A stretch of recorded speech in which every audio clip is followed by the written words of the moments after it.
Well, good evening, everybody. How is Hello. everybody? And Hey, hello, Gadfly. First time on my show. Thanks for Yeah. coming on. Yeah, no, thanks for inviting me. It's, I'm seeping everywhere now. Yes. Hey, Lady B, welcome back. Hello. Thank you for having me again. It's great to be here. Yeah, no problem. And Copa. yo, Jacob, what's up, dude? Congratulations on the 200 subs. Much deserved. You need it should be 2,000 though. Yeah, seriously. Thank you. Yes, absolutely. You cover some of the best stuff on the internet, bar none. I'm always jealous of what you're covering, and sometimes I want to be on the panel. Yeah, like Bridge on the River Cry. Speaking of, that's good. Oh man, speaking of great stories and great storytelling, that one, man. But yeah, thank you for having me. Yep, no problem. Hello, Teresa. Teresa, welcome. So yeah. So I wanted to do this because I'm working on a story, but I haven't started writing it yet. I'm still kind of working over the headspace. Yes, the headspace. So this will be interesting to get y'all's thoughts on it. He's having us here to pick our brains. Oh, I get it. Smart. So what are you writing, or what do you want to write about? Well, it's a fantasy story. Not your typical one, not like a Lord of the Rings with orcs and that kind of stuff, but just there's flying sail ships in it, so that's what nice. I'm writing about. Do you have any of it written down? Yes, some of it. Okay, that's good. Because one tip I'm going to give you right now is write it down. Like whatever ideas you have, just have a notebook with you at all times and write it down. It happened to me in college. Had a fantastic idea for a script. It was a knockout. It was going to sell. I knew it. And I was working on it in my head canon for like good 2 months, like just working on it. And I'm like, oh my God, this is so good. I am not going to forget it. I was so arrogant about it. One day I woke up and the only lasting memory I have of this idea is that I had a good idea. That's it. No joke. And that taught me a valuable lesson. I can't remember. My worst nightmare is my last thought before I leave my mortal coil and go to heaven is I remember the story and that will burn me. So, oh God, it was so good too. So yeah, I'm telling you right now, just write it down. William Richards in the chat, outline. Absolutely 100%. I'm an outliner. I'm a plotter by its definition. But that's one of those things where I actually think is that outliner versus pantser or architect versus gardener or however people want to describe that is a fallacy, because everybody has to be both. Yeah. If you're a pantser and you don't do any outlining, you will never finish your story. You will germ it up. Mm-hmm. But if you're an outliner without any pantsing, you will never write the story. True. Yeah. That is so true. I like to look at it the way I garden, and I've always done my gardens. I use square foot gardening, so it's like it's very plotted out, and every square is meticulously planned in to maximize your space.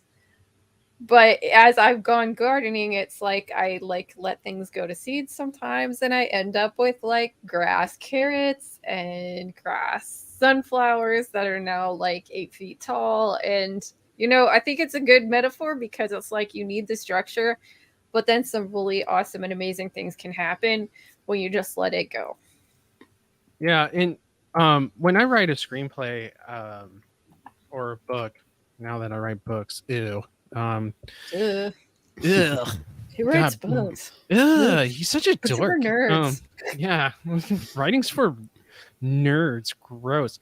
But yeah, when I write, I should say, a fictionalized tale, I always plot But that's just my map to where I want to go, and I always leave my mind open for whatever avenue my characters want to discover and want to walk down. So I always leave it up to them. Like, hey, you want to go off the beaten path for a little bit? Sure, we could go there and see what's down that road. So I agree with Gadfly. It has to be a mixture of both, or you're going to be too boxed in, or you're going to be too free to where you don't know where it's going. So Yeah. absolutely. I talked about this on a previous stream where some parameters do need to be set on the artist in order to keep them contained. Or it's just going to go haywire. When you think that your imagination has no bounds, you get really lost. Ooh, look at that composition book. Yeah, these are my favorite. These like Dollar Tree things. This one is like one I just bought for doing streaming, and I have my like breakup of the Silmarillion there, and I was just taking notes for that. But I have like 2 of these now for my other novels. So it's not even just an artistic thing that the artist needs to have that box placed around them. You know, like for those who don't know me, I'm in the realm of academia, right? And I'm a teaching assistant in university courses and stuff. And when students are writing essays, writing academic papers, if they don't have a structure around them, a strict deadline or anything like, they will just flounder. And sometimes you have to let them flounder to learn the lesson.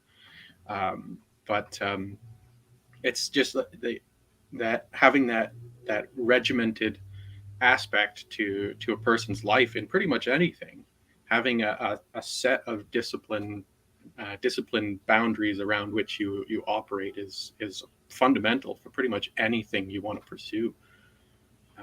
And so this idea of the free artists just floating around on the ether, that's true, but they're the ones that never do anything. They're the ones who are the perpetually starving artists. Yeah, I agree. When you, like I said, when you don't have any boundaries, it's hard to keep that discipline.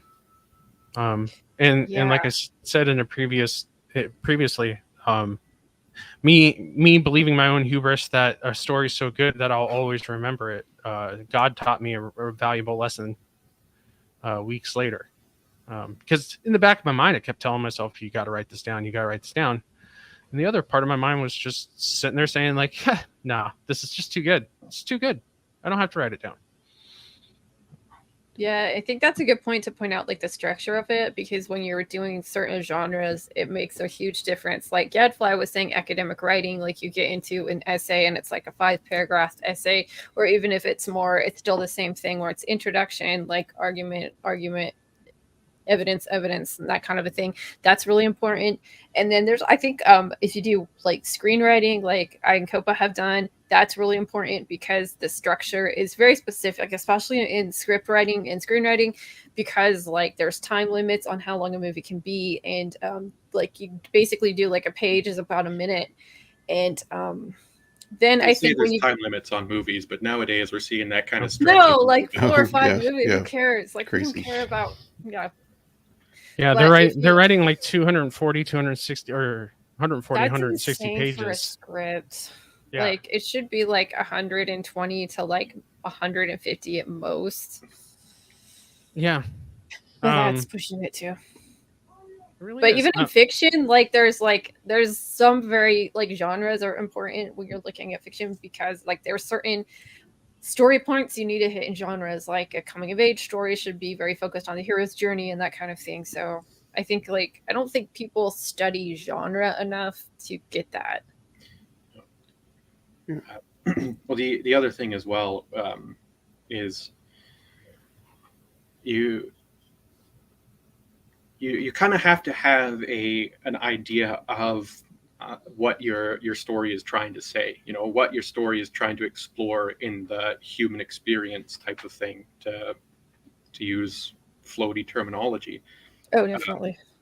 And so you kind of have to be precise. You know, like what are the virtues that your characters are trying to extol, and how do you display those? Because if you don't take consideration of that and how you are trying to display that and pan it out, then your story will present a message one way or another of what virtuous behavior and virtuous existence is, but it may not be the one you are trying to say, right? Which is one of those issues with a lot of young adult stories. Oh goodness, young adult stories are the worst. Yeah. They just like, I just was revisiting the whole fan fiction discussion that I had with Alex from the White Cloaks, and I was just thinking of that. And I think one of the worst parts about the young adult genre is that it's so influenced by fan fiction, and so much of fan fiction is just like emoting, and it's almost like verbal diarrhea, and you're just like, there's no point to this, because somebody just wants to write like a specific like scenario or something, and they don't know how to write. It's either I want to present this this emotional entanglement between certain characters, or I want to display this cool scene, right? And I am a deep believer in fan fiction being just abhorrent and nobody should do it. But yes. I'm also a believer in the rule of cool being one of the fundamental things that is destroying good storytelling. I agree with you. The fan fiction thing is that's a pitfall. Because my thought is look, if you're going to write fan fiction, sorry, Jacob, go ahead. I mean, fan fiction is just recycling what you've watched. You know, it's nothing you've created, or if you know what I mean. Yeah, and that's the thing is you can take your fan fiction and then repurpose it to your own story. I hate to bring it up, but 50 Shades of Grey was fan fiction of Twilight. It's terrible. Yeah. It's absolutely horrible, but she managed to repackage it in such a way to where it wasn't Twilight fan fiction anymore. It was her own thing. And that's exactly what should be done with fan fiction. Taking other people's ideas and recycling them, like you said, Jacob. I think that's a pitfall, because you're not accessing any kind of imagination at that point. You're just reimagining somebody else's ideas. And I find a lot of people that I've worked with in the past, a lot of scripts that I've been handed to read and doctor have been fan fiction. Like, oh, this is how I thought The Dark Knight Rises should have went. And I immediately throw it in the trash. Oh, and no. And it's like, what makes you think that? I mean, go ahead. Yeah, it's such hubris to sit here and think I could write better than Chris Nolan, and Warner Brothers is going to look at my script and they're going to shoot this movie. Like, you wasted so much time with this crap that is never going to be looked at. And I really do throw it in the trash, and I tell them that too. I'm like, look, I have to trash this. Like, I'm not even going to look at it. So that's a big pitfall. Yeah.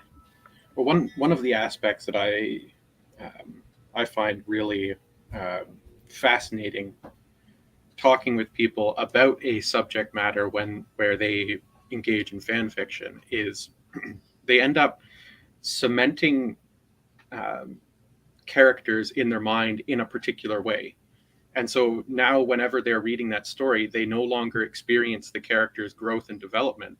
They like Draco Malfoy as this Draco Malfoy. And so they no longer look to see his development as a character arc. And so it ends up ruining their own reading of the story. Yeah. And that was one of my criticisms of it, is it's just so insanely like they built these ideas, their headcanons of these characters and what they think it is. And it's like a lot of times it has nothing to do with how they even are in the story of the property that they're like looking at. And it's so weird because the fandom community is so like, I think toxic is a great term for it, and it's made up of like very young children, like from about 12 to about 21, and like it's very strange. It's a fantasy world for a lot of people, and I think that keeps people who genuinely want to be writers and they're in that world, it really kind of just holds it back. I think, like, I'm looking at the chat and they're saying there's a place for fan fiction. I absolutely agree. If you're commissioned for it, that's where it's good. If you take like a historical fiction, I mean, you've set your story in a certain time period. You have a wealth of information of that time period. Absolutely. Yeah, I mean, there's so much wealth of information in history that you can pull from. Exactly, and there's so much you can do with history to begin with. Is you can take, let's say, the signing of the Declaration of Independence and our founding fathers, but they don't have to be in that time frame or even in this world. They could be in a different world, like, I don't know, like a steampunk world or whatever, like a futuristic world. You could retell their stories or have a character in that kind of environment, in that kind of environment, but a different time frame, different planet. It doesn't matter. Like, you can retool it however you want, and that's where the fun comes in. Yeah, exactly. I was like reading this really interesting book by John M. Ford called The Dragon Waiting, and that was like, it was very, very interesting because it's kind of like late Roman Empire fantasy, and there's aspects of like Merlin and stuff like that. I didn't finish it, and could not find the book before I moved, but that was really interesting historical fiction. And I think the difference between like historical fiction and fan fiction is like you really try to, you're just coming up with your own characterization of these people and your own like plot lines and stuff, and it might be quasi historical and or just loosely historical. And I think like it's just different because like, it's usually like a separate, it's like a complete work. It's like you're not focused on feelings, you're not focused on rule of cool stuff. And yeah, I don't know. I was just going to mention it to Gadfly because of the time period and how like how it's just a really unusual setting for a fantasy. The late Roman Empire era is not one that most people go to, so it's nice to see something different instead of like the typical ones. But yeah, I also have a couple historical fiction things on the go, two very different ones, but at the same time, it's one of those things where, like, because I am a historian, I'm a classicist and a medievalist, 3,000 years of human history and human culture, right? But I'm very particular about the accuracies, in part because, once again, teaching students in academia who come in and think that like 300 is an accurate Wait, it's not? It's Don't surprisingly no, it's not. But yeah, it's because that's why I write fantasy, because I've done a historical reenactment and I know about all the like research I should be doing, and I know I'm not going to be as accurate as I want to be, so I just say screw it, it's fantasy. I'm lazy. But it's one of the things that the thing that I don't mind about fan fiction and most historical fiction is you touched on it, Lady B, with the idea of engaging the imagination, right? Yeah. And this is something that is there in Tolkien's philosophy and stuff. Is and we'll talk about it on the Silmarillion streams as well. But we are created in the image of God, who is a creator, and so therefore it is also a divine aspect of humanity to create things. We don't have the power of creatio ex nihilo. We can't bring something out of nothing, but we can bring something new from things that are already there.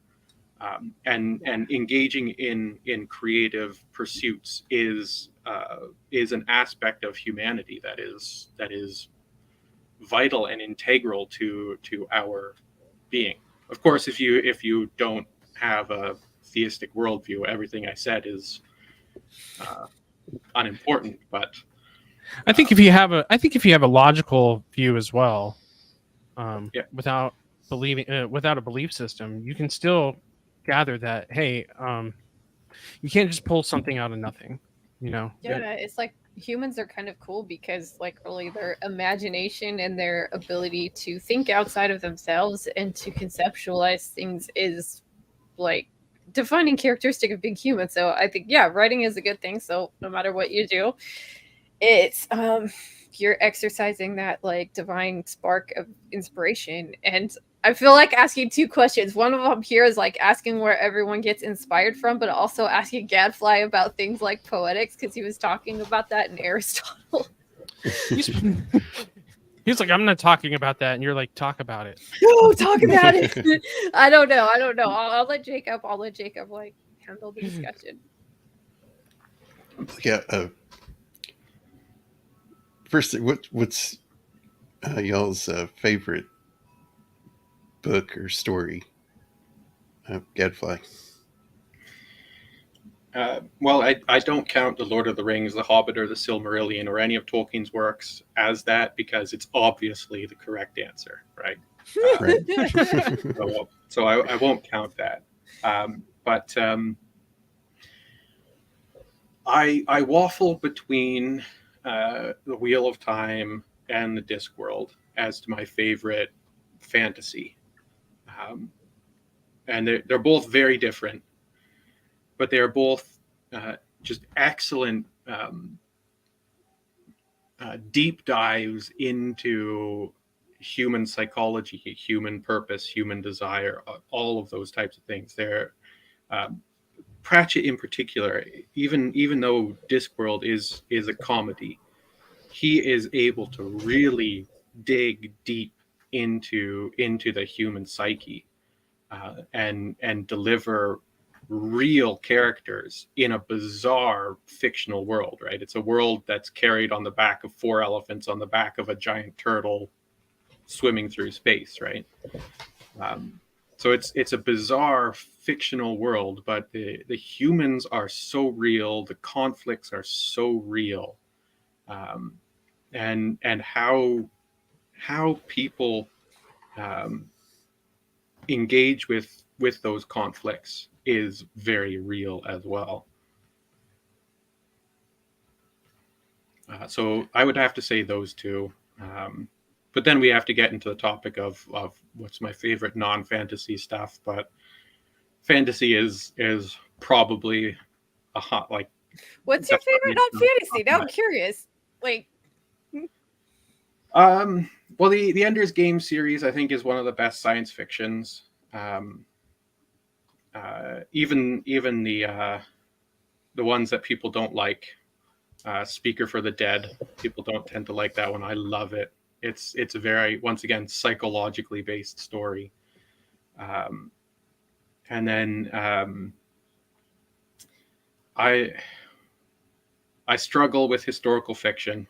I always find something that I enjoy, but then the academic in me picks up on something in the book, and it drives me insane. Have you read Gates of Fire by any chance, by Stephen Pressfield? You have? Okay. I was just wondering if dude, it's really good. I was wondering if Gadfly found similar issues as he did with 300 in that book, because it's similar in terms of unreliable narrator coming up with a story, but at the same time it's grounded in history and fact as well. So, but if you haven't read it, there's no discussion there, so never mind. I'll put it on my list. Yeah, put it on your list. Yeah. And hit me up. That one is on my list. So. Oh, it's good. It's really good. If you want a little the feeling of more depth than 300, the graphic novel, and I'm not shitting on 300, the graphic novel, because it's excellent for what it is. But yeah. Gates of Fire, Gates of Fire is I can't remember. There's a outstanding really read. good nonfiction book that was about the Spartans. That was like really good, and I had it, but I couldn't I was trying to tell you guys what it was like when I was watching your thing. I couldn't figure it, and I kept looking for titles of it, and it kept giving me Gates of Fire, and I'm just like, that's not the book. So what books do you like, Copa? What's your favorite book? You know, it's like asking me what my favorite movie is. I could not sit down and tell you like what my favorite movie is. Like, I feel like it changes. For me, it always changes. Like, it depends on where I am in my life, and I've just read really good things. And there's like 3 that always come to mind, and they maybe 4. But for some reason, I always think Clockwork Orange. Clockwork Orange always pops in my brain. I've never read the novel of that. Oh man, yeah. The movie is pretty 1-to-1 with it, but a little bit more graphic, obviously, in the novel, if you can believe it. But yeah, just the themes that Clockwork Orange touches on, and then on top of that, I mean, he develops his own kind of lingo in it that maybe at first you don't pick up on. It's really hard to read, but once you start like getting through it, like maybe 4 or 5 chapters deep, you start really picking up on the lingo and start understanding what they're talking about and stuff like that. This kind of English Russian dialect mixture. Fascinating book with many themes about choice and free will, and what exactly is a human being if they don't have free will. And then that's interesting. The story behind Anthony Burgess and how he got to writing that too. His wife was assaulted in front of him as well, and that's how he wrote that part in the novel. That's how it came about. Yeah, really trying stuff. So there's that, and then I also like pulp books. I'll say one more. I like pulp fiction books. They're fun. I just got this big book of like the giant book of pulp fiction or pulp adventure stories, and the stories are so awesome. They're fun. And it's so funny. The first book, it's funny because the cover of this book is like it's got like a guy like with a whip and a gun, and he's fighting these like half naked women. And then the first story in it is actually from like 1908, and it's about this like kind of like adventure princess that gets captured by pirates and then escapes, and she spends half of the story like naked, but it was written in 1908 by a woman, so it's like that's my kind of story. And that's why I picked like pulpy books as well. Raymond Chandler is probably the best at pulp. Maybe Dashiell Hammett as well, the guy who wrote the Maltese Falcon. But I really gravitate more towards Raymond Chandler because he's got this like really crisp, fresh dialogue that just fires right off the page, and he doesn't take his time to describe too many things in detail. I mean, it's just rapid fire, and he writes about 250 pages, but you feel like you've only read like 80 because you're going through it so fast. That was one thing I noticed in reading those stories, is that they're very like the plot is tight. Like everything moves really quickly. There's great economy of language. They don't spend time like on purple prose or anything like that. And it's always good to read stuff in like different genres, I think, because it gives you a better idea as writer, like what can I pick up, like what is better, and yeah, and that's why I picked pulp as well. Is lastly, with Clockwork Orange and similar books like that, the quote unquote classics, they have all this depth and subtext and things you could read into, and you could read it 2 times and get 2 different things out of it. And with pulp, it's, hey, this is just a straightforward story. Here you go. Bam. And neither way is the right way. I always try to tell people this as well. Like, look, when you write a story, when you write a script, don't sit there and worry about subtext and all that nonsense. Just worry about the story first. And then when you go back over it again and you find some kind of subtext in it, then add it in. Totally cool. And if you can't find any subtext in it, that's fine as well. You still got a story going. And that's what pulp is you still got a story brewing. Mm-hmm. I think that's really hard when it comes to writing a novel, because instead of subtext and a script, like I think that's more about like theme in your work, you know? Mm-hmm. So when you're trying to write and include a certain part of a theme, it's like, and you're trying to do it, especially at the early stages, it can come off as being entirely too much on the nose. So that's a pitfall. Yeah. How about you, Lady B? What's your favorite? You know, I can say I read Lord of the Rings for the first time in my life this year, and it is absolutely amazing. It's right up there. It's really good. I love Wheel of Time series. I read that. I think I liked it so much because I read it at a point in my life where I needed to have like a positive, uplifting story, and I needed something that not only reminded me of the good in humanity, but also in the possibilities of imagination and creation, because my creativity and my imagination, I felt like my soul at the time had just been like crushed. And reading that just made me really hopeful, and it made me want to write again because I hadn't been doing that for a while. And I have a lot of like a different book, like that books that I like. I like George R. R. Martin a lot. Obviously, like the way that the series of Game of Thrones is going is kind of fallen off the rails. But I do like the way he writes, and there's some really amazing things that he does in the first couple of books, especially. Later ones get kind of unfocused. And what else do I like? I like nonfiction a lot too. Someone was mentioning that one of my favorite nonfiction books is The Devil in White City, which is really awesome. And The Ghost Map is another really good nonfiction story. And both of them are really interesting because the authors of the books have found a way of relating historical facts that reads sort of like a novel.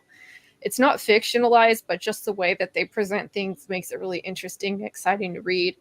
And then I do have some other kind of books that I really enjoy. I love reading, like I've read Fight Club a whole bunch of times. I love the novel Fight Club.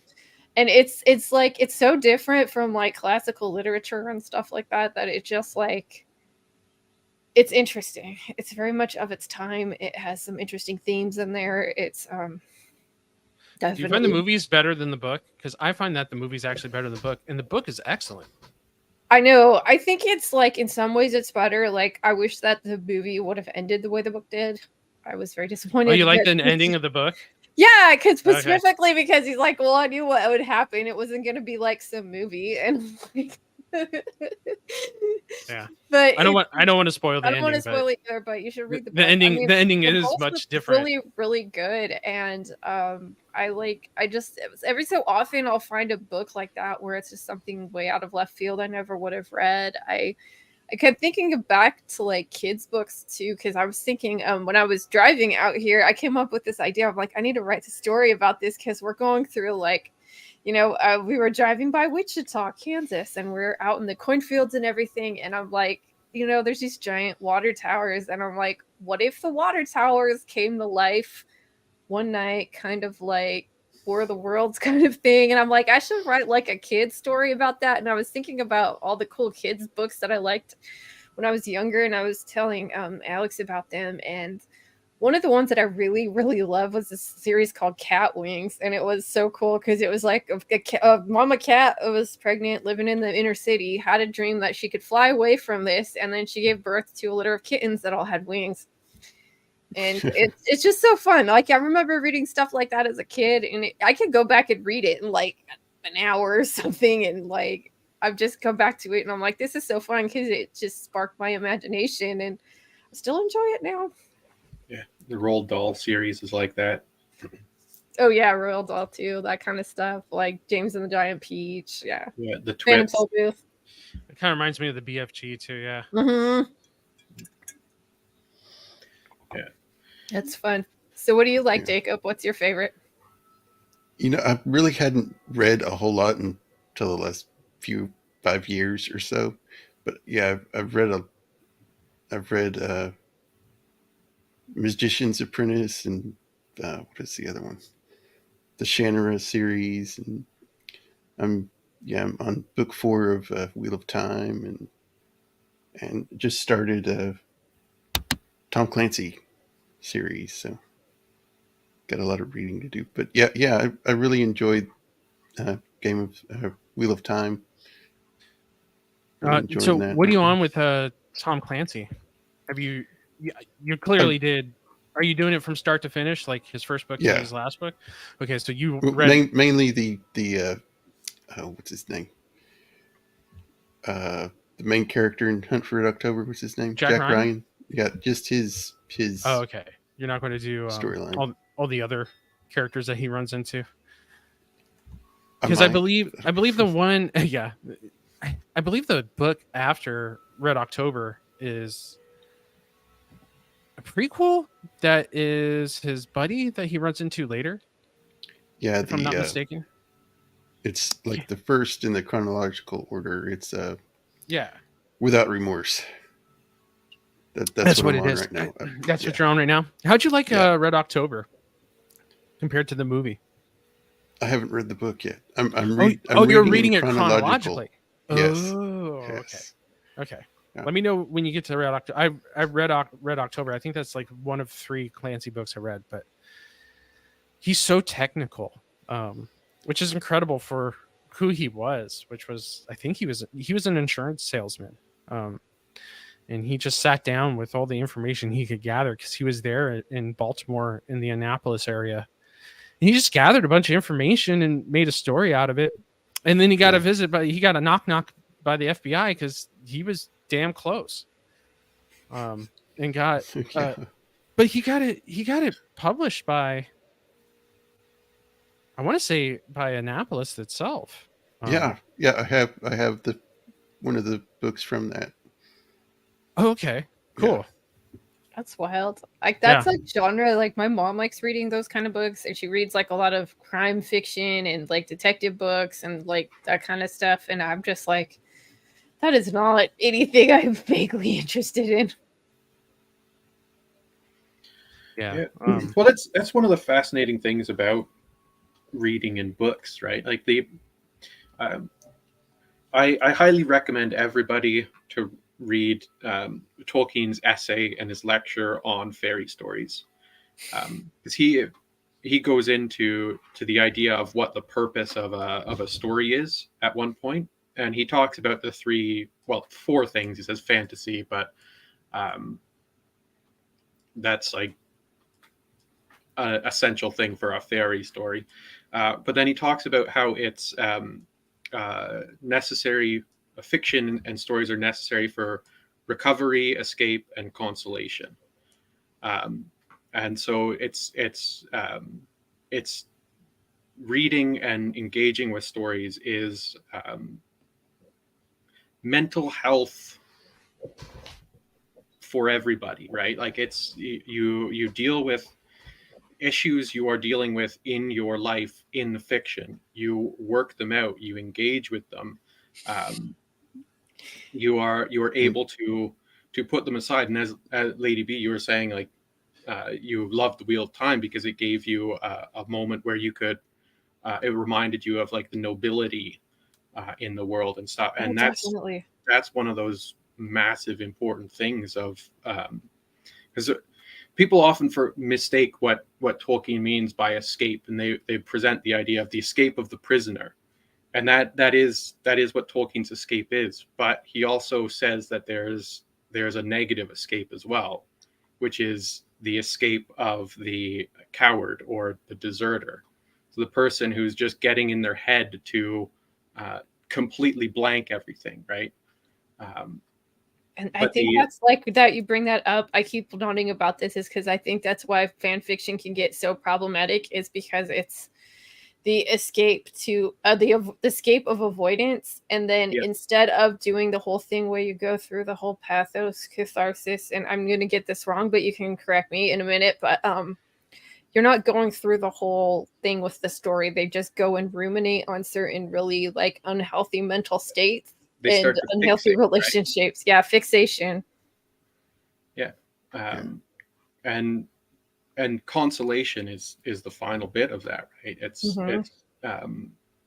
It's coming to accept the aspects of humanity and the world that are unchangeable, but it's okay because once again, there's that nobility present. There are virtues in the world that are worth striving for, virtues of the world that are worth protecting. And those pulp books and the Tom Clancy books, a lot of people look at them and sneer at them as being like, oh well, it's just blah blah blah blah. But no, it's like you look at those and there are heroes in the traditional hero sense in those stories. There are characters who are pursuing good, who are displaying excellent qualities, displaying those masculine traits, those appropriate masculine traits, those appropriate feminine traits, and displaying them in their completeness, right? And a lot of stories end up. Sorry, I'm getting a little bit into Carl Jung here. I'm going all over the place, but no, go for it. I think that's really important to anyone that wants to write, is to read stuff like that. It's a lot of people end up nowadays creating characters and that are not mature characters. And this isn't obviously characters are supposed to grow through time, but they don't really grow into anything. They grow into a stagnated, corrupted, unhealthy form of an individual. My favorite one is when people become the what's supposed to be the divine child, which matures into the king archetype, right? The divine child has two fault. Every archetype has two faults to it, but the divine child is you have the armchair tyrant, who is little Lord Fauntleroy, who sits on his stool and screams and demands because everything's not perfect. And that's the fault, because when you're demanding everything be perfect, it's never going to be, and you end up starving and dying and withering away. And then the other side of that is the, I forget what it's called, but you end up not doing anything again because it's pointless. Why do it? Right. And so people end up having nihilism. I hate that stuff so much, but it's so like modern, everything deconstruct, there's nothing left. Yeah. And the characters are just flat. There's no depth to them. But they're presented as being virtuous, right? That's the thing that really kills me. They're presented as being good, noble characters worthy of emulating, right? Instead of present, like, I just recently just last night actually watched the 1997 BBC miniseries of Ivanhoe, right? Fantastic. It's amazing to watch. Its production values are a lot lower than nowadays, but even still they are better than a lot of things there. But there's the characters are flawed characters, but they're all pointing in the right way, trying to achieve what it means to be the perfect knight, right? And of course, Ivanhoe achieves that, and that's the pinnacle of the story. He succeeds in being the perfect knight, and he ends up being redeemed because of all the lies and slander that have gone his way. Whereas the main villain failed at being the perfect knight, and it's constantly haunting him. And ultimately, he ends up succeeding being the perfect knight as well. Ivanhoe is a book that was written in the 1800s, so I'm not spoiling it for anybody. But he ends up purposefully losing a trial by combat in order to save the woman that he has come to love, and prevent her from being burned at the stake as a witch, right? And so they're both pointed at the ideal, and they both achieve it at the end, but in very different ways. And they have growth throughout that whole thing, and it's fantastic, right? It's hard to come across that type of clearly defined story arc in modern writing.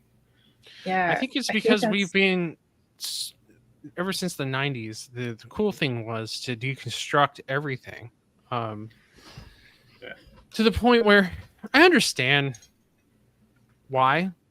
Like, you sit here and go, well, why are these archetypes here? So you kind of try to knock on those pillars to see just the strength of them, in storytelling.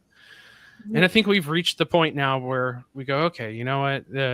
They've stood the test of time here, guys. So can we the deconstruction of especially the masculine hero has seen its day.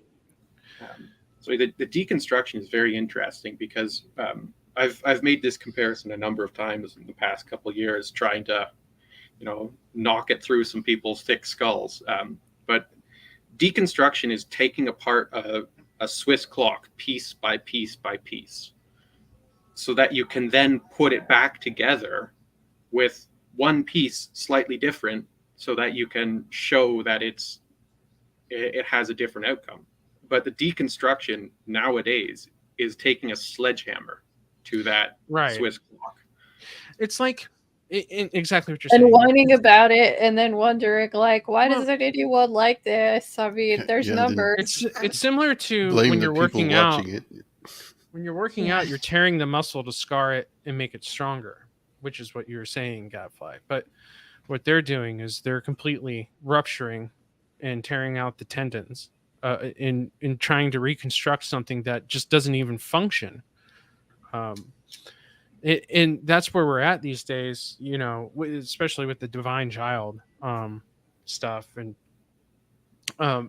you have these sacred archetypes for a reason, but it seems like us as a species, we always find ourselves in cycles, and we're in this cycle now where we're wondering why these things have stood the test of time. And like I said before, to bring this home is, I think we're at a point now where we figured out, hey, look, these pillars are strong. Your deconstruction is not.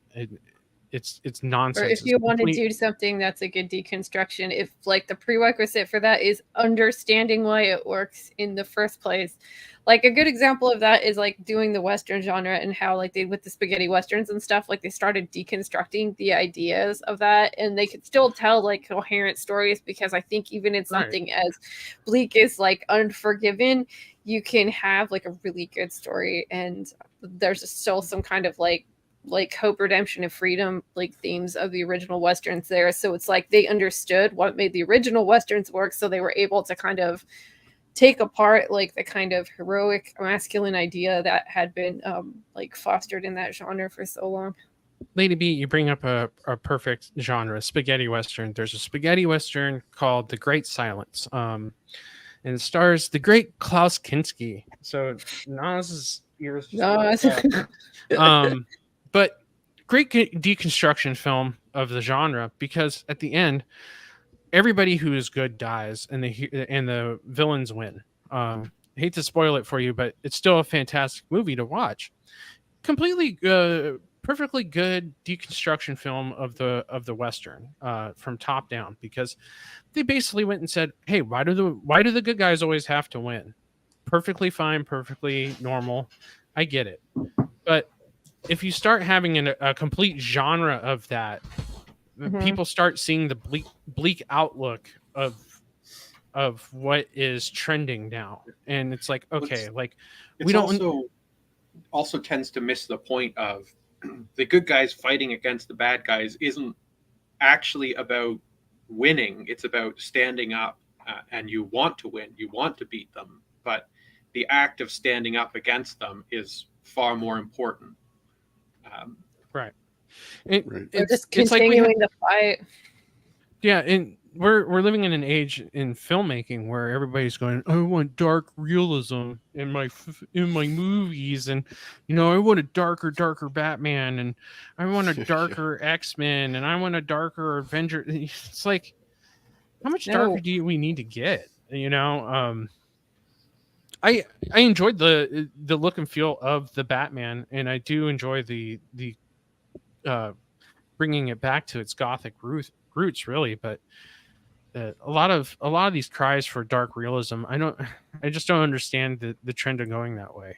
Yeah, like I was thinking, since we're talking about books, I'll try not to take it too much in movies, but a good example of that kind of like gritty realism one was reading No Country for Old Men, which was a good book, and then it totally deconstructs the Western.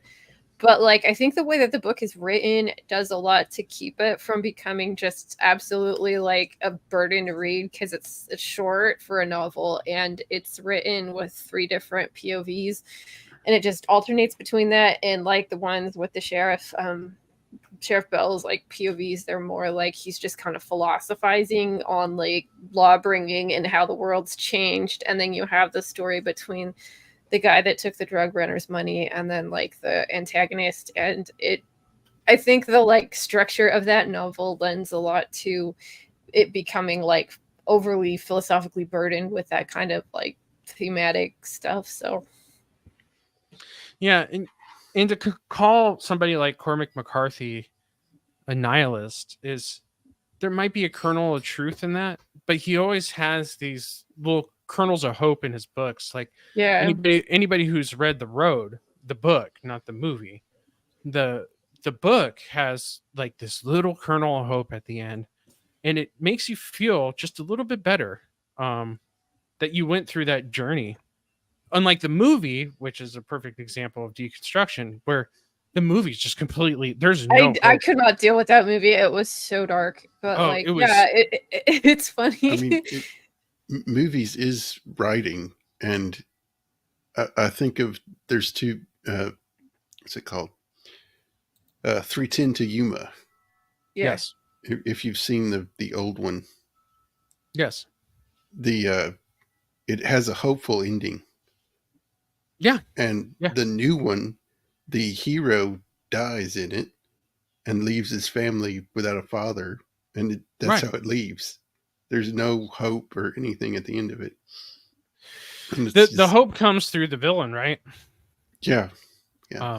Possibly escaping the train. Yeah. But yeah, you're absolutely right. And that's not to take away from the remake of 3:10, because 3:10, the remake, is fantastic, I thought. Yeah. I thought it was good. Yeah, and you can tell it's that trend that we were starting to go through in really, they would call it like a post 9/11 world back in those days. But you can see the trend we're going down, this depressing trend of, why do the heroes always have to win?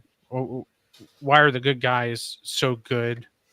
And you could stretch it all the way back if we're talking film.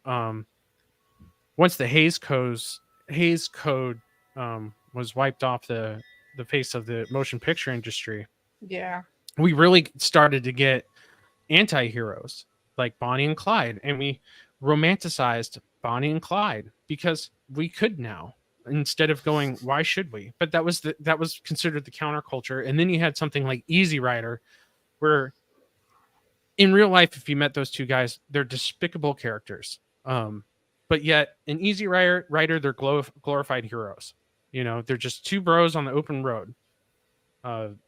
It's a very fascinating time that we live in. And I think if you kind of unravel it, this thing is a long ways in the making. It's not, it fell on a it's laps. sort This of is like a couple generations.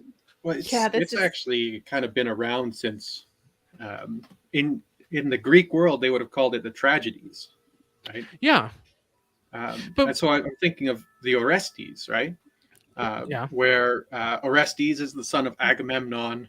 Agamemnon comes home from the Trojan War and steps into Bath, and his wife Clytemnestra, who was having an affair with Agamemnon's brother, kills Agamemnon. So Orestes is the son of Agamemnon and Clytemnestra, and he's stuck in this impossible position where he has to avenge his father, but avenging his father means killing his mother.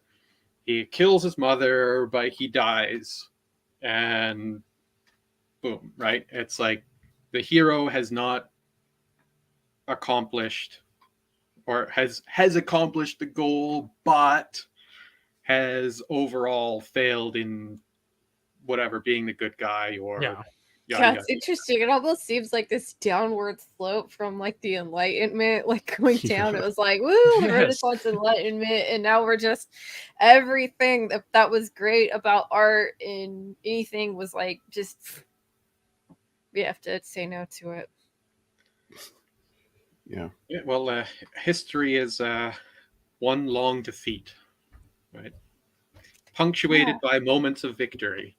But it's those moments of victory that are the most important things there.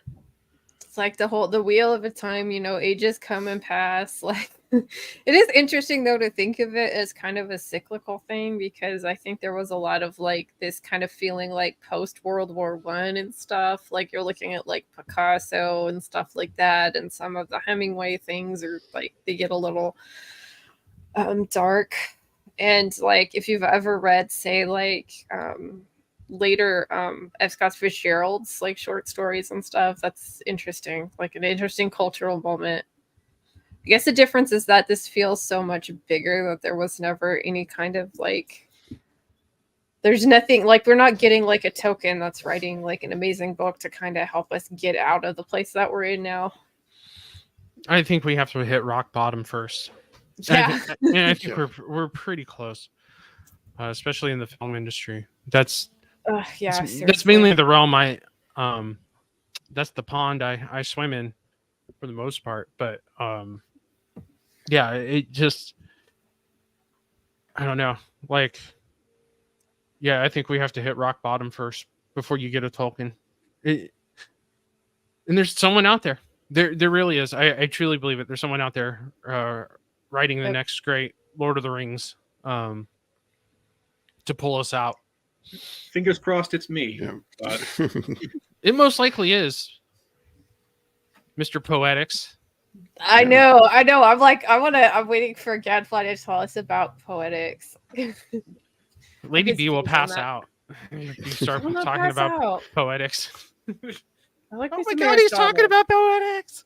Oh, the papers. Go for it. Yeah. So how do I know we keep talking about other people's writing, but how do you guys like sort of integrate the kind of things that you've come up with reading or being a reader or being like a student? I mean, we're all students of like writing. We all read and stuff like that. Like, how do you guys incorporate that into your writing?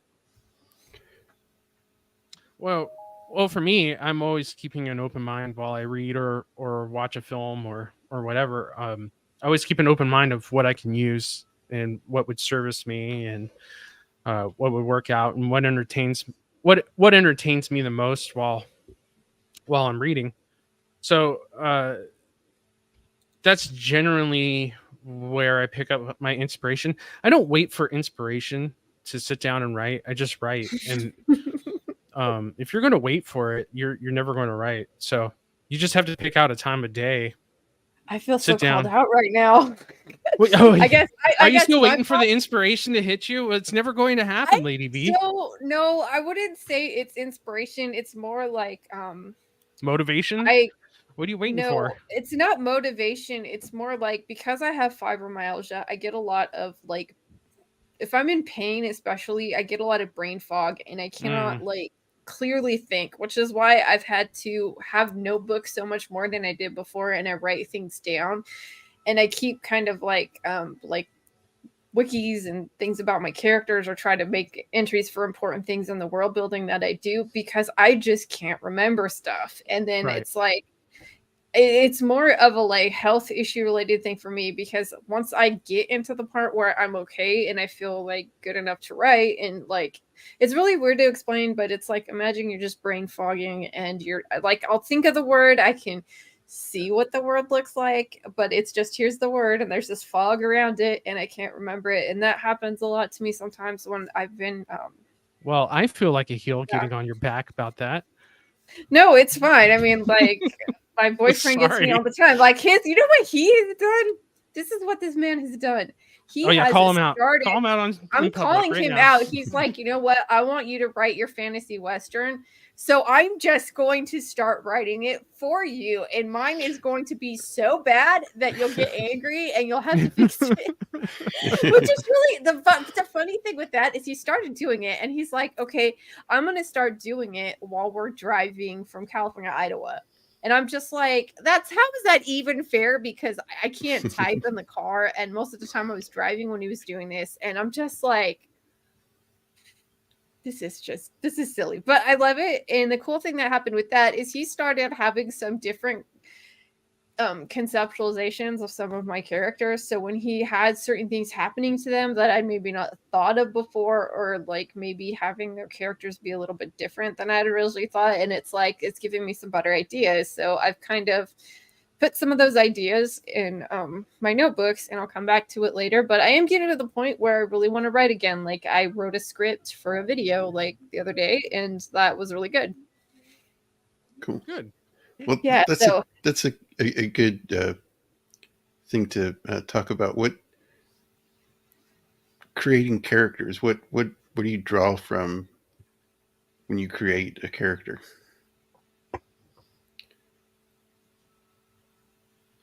Is this to someone specific? Anybody? Or? No, anybody. Okay. I tend to focus on what the purpose of the character is in the story. And then I can kind of work back from there. So with one of my stories, I've got it's a fantasy, political, military thriller based heavily off of a lot of historical stuff. But so one of the characters is an older man who's the head of a very noble house, who has, long distinguished service, and the purpose of his purpose in the story is to be the target for the malicious agents who want to usurp the empire. Because he's a highly competent individual, they have to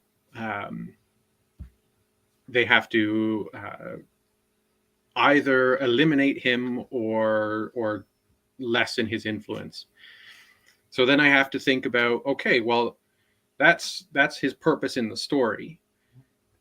How then do I make him be that person that is that highly influential individual, and how would somebody go about trying to eliminate or devalue this person in society, or try to undermine them? Okay, and then I think about, well, if that's going to be the goal, then what sorts of things does he do that would allow people to engage with those types of ideas? So I kind of go backwards in my mind into forming what these people are and their purpose, starting primarily with just the basic element of their purpose in the story. That's a really good idea, because it helps keep your story consistent and logical. Because I think what you're getting at is you're saying, okay, if I have this kind of character, what kind of world would have to exist to make this character's existence make sense and be logical? And that's something that I found was really something they missed in House of the Dragon, because the way they were conceptualizing some of the characters didn't make sense in the world that they were trying to build. You can't have a character where you give them you have a female character and you say this is completely oppressed by the patriarchy, but she has everything that she could possibly want and then some. Yeah. And then they try to say she's a victim. Well, that doesn't make sense because of her position and what happens to her in the story. So that is a very great point that you put there. Is It's you need to think of that. And I don't think enough people think of relationships and the world to sort of support how that's going to go. Yeah, and I also think that good character comes from great motivation. So, you have Gaia. Gaia has something and girl A wants it from him. And we all know what that is, if you know what I'm talking about. But anyways, and so they have this guy doesn't want to give it to her, so she has to figure out how to get it. And there you have conflict, you have motivation, and that's where character is birthed from, is this conflict. I always try to tell people when they write scenes, I'm like, look, a scene is basically you have two characters that walk into a room, at least two. They walk into a room and they're trying to get to the opposite doors and they bang into each other. And then they have to fight around each other in order to get to their respective doors that they want to get into. There's your scene. That's just one scene out of a multitude of them. And that's where your character development is coming from, is this friction that is created by two characters. If you don't have friction, you don't have a character. No one wants to read an autobiography of a fictionalized person. They want to read conflict. They want to read problems. They want to be able to relate and see themselves in the main character, or even in the villain. They want to be somehow relatable to them and see what their motivation is, at least. Something that makes sense. And even as I discussed that, there's also villains where what's intriguing is that their motivation is not even explained. You can't even make heads or tails of it. Exactly what you see in No Country for Old Men. Antoine Chigurh, you can't make heads or tails of him.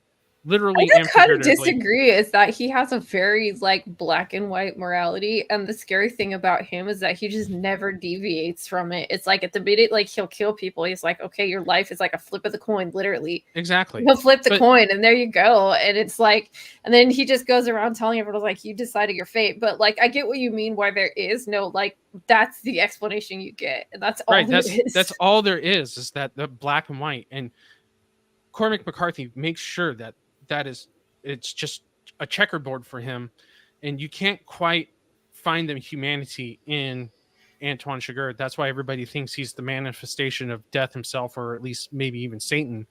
Is that? Yeah.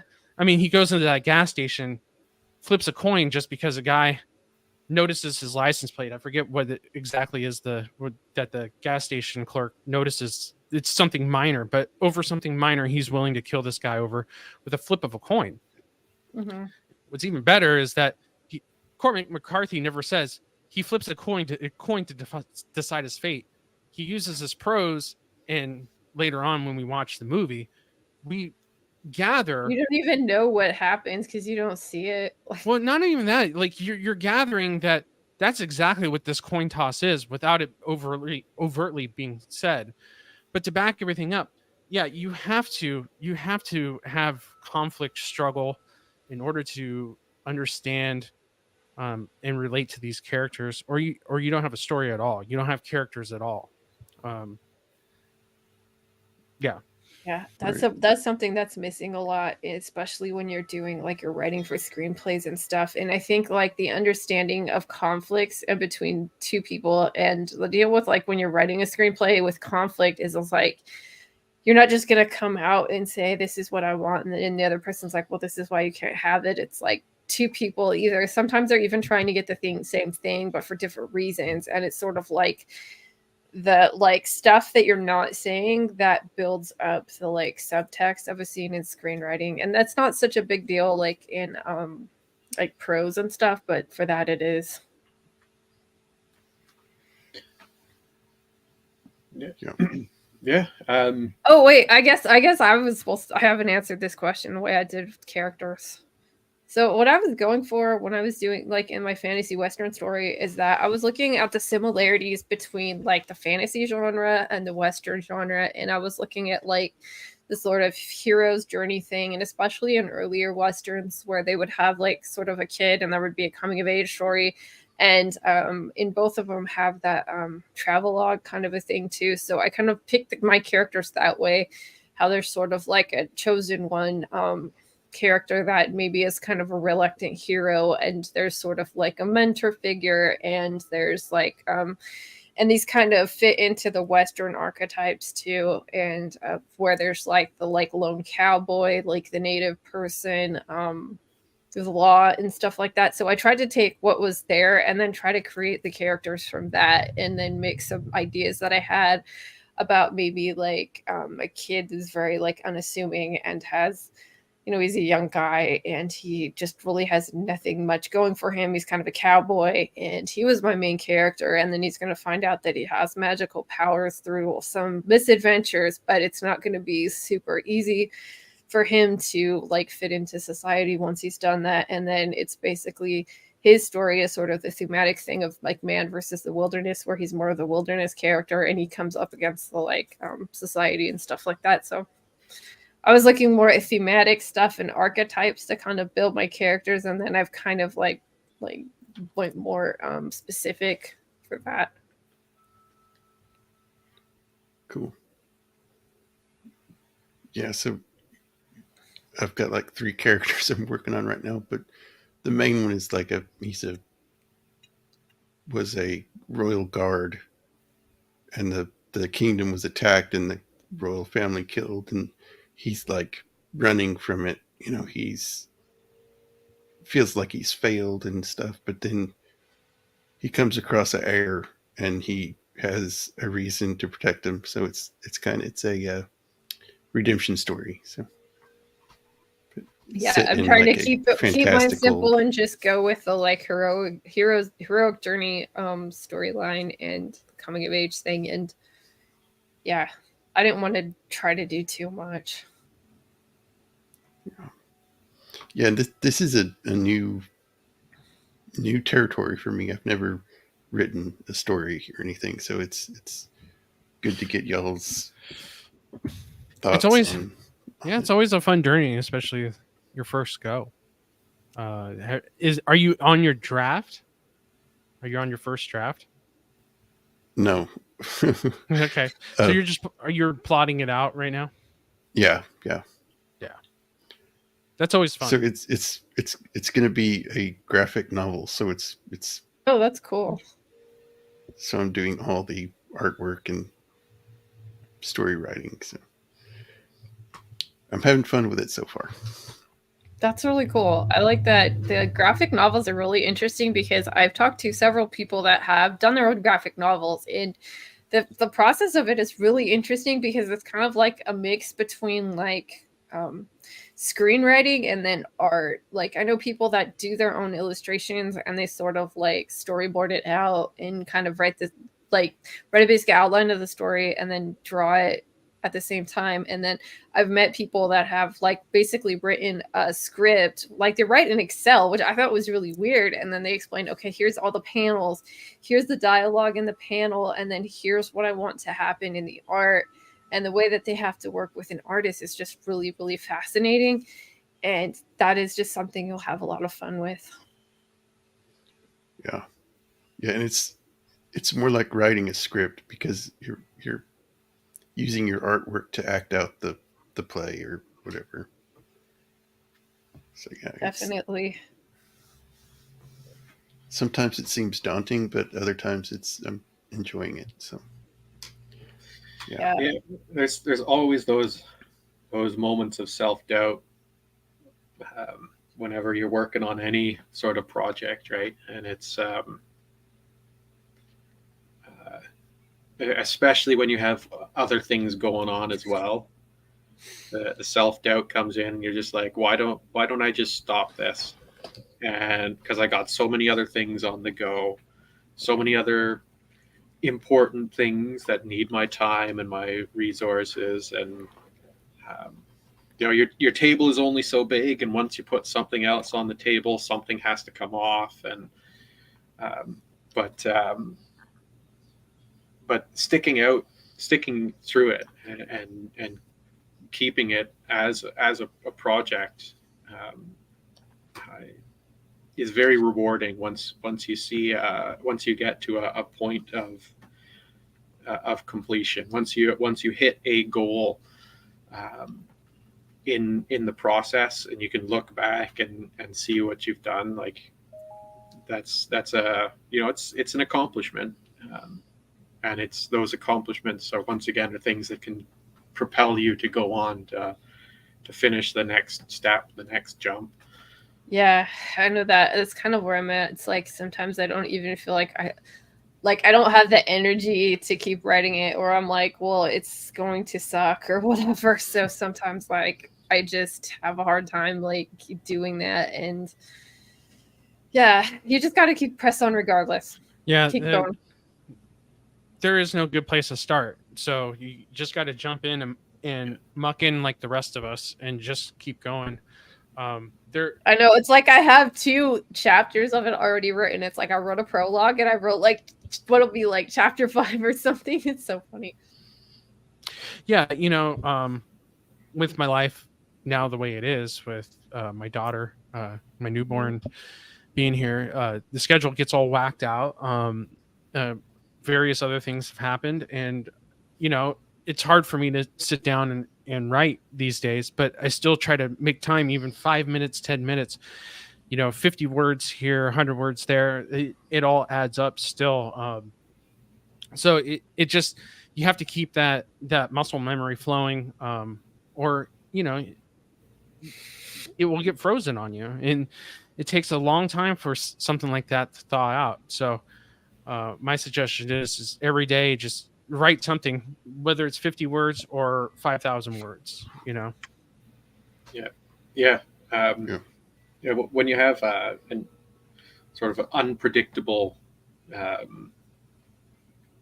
schedule as well, right? Like right now in my MA, I'm waiting to hear back from my supervisory committee, and I've been waiting to hear back from them for a couple weeks now on a draft for my paper. And it's a bizarre feeling having all this downtime that used to be occupied by the rigors of academic stuff. So I now suddenly have a whole bunch more time that I can use to work on things. But I also know that once they get back to me, my time is going to be very restricted again. Right. But you know, it's like making hay while the sun shines type of situation. But then continuing to make sure that you still keep at it, right? Because once you stop working on it for a period of time, like unless you have really good notation, then you can lose some of the things you're thinking about and contemplating on. So yeah, I kind of feel like that too. It's like I'm just like I moved across the country. My boyfriend travels 3 out of 4 weeks of the month, and he's only here on the weekends. And then I work on the weekdays, and I do food deliveries. So I try to hit all the deliveries I can get in like a week or 2. And then sometimes he takes me with him, or there's something he wants to do. So it's like I'm just trying to figure out my time now, and it's very strange. And I really want to write, but at the same time, it's like I want to live too. And I know that there's there's something to be said about living. Like today, I had a very exciting experience today. That there's some things that just make me like, okay, I want to write now. We went to this farm, and they have like a cool little you pick flower things, and they have all these like farming activities. And one of the things they have there was this like calf rope practice station with like lassos that you could practice throwing on thing. And I'm like, I want to start like my first chapter with a guy trying to teach a city slicker how to like rope calves. And I was like throwing the thing, and it was like I don't know, I just started doing it, and then it just gave me like inspiration to write it, because I could see like there was some little kids that were trying the other ones too, and they were just really struggling with how to even make the rope thing, but I kind of figured out how to do it. And yeah, it just like it put me in the right mindset. So sometimes actually just going out and doing something that could be something in your book can help, I think, too. Yeah. I also I just want to say this, and this will make me cuss faster than anything else. So I apologize, Jacob, ahead of time if I do, because it's going to be a knee-jerk reaction, but there's no such thing as writer's block. So anybody who sits there and falls back on this notion that there's writer's block, they're an idiot. They don't want to write, and they don't know how to skip over to the next idea. Usually if you get stuck on some certain idea in your draft or whatever, you just skip over that part You just leapfrog into the next idea. That's why you write an outline, like you are, Jacob, is so you can look at your map and go, okay, something's not working here. This isn't working right with my story, but you know the map is leading you somewhere else. So just leapfrog to the next idea, write it out. And so when it comes time to your second, third, fourth draft, there's your void will be bridged, or you'll figure out why it's not working. One of the two is going to happen. So I get a lot of people who sit here and want to write. A lot of people sit here and tell me, I can't figure out what this scene is. So I never picked up the pen again on it. And I always say, well, what's the next idea? And 9 times out of 10, the next idea, the next scene that they have, they can tell me right away. They just don't know how to bridge that gap. So, or sometimes you can just abandon it, and it's like you realize it's not even important. Exactly. Oh my God, that's another thing too. Is the people who are married to their grand ideas, almost sickens me. No, I'm just kidding. But it's just, a lot of times you have to be able to listen to other people, like when they give you feedback on it, and it's like, don't be married to your work. That was like one of the first pieces of writerly advice I got, like in junior high. I was like, ugh.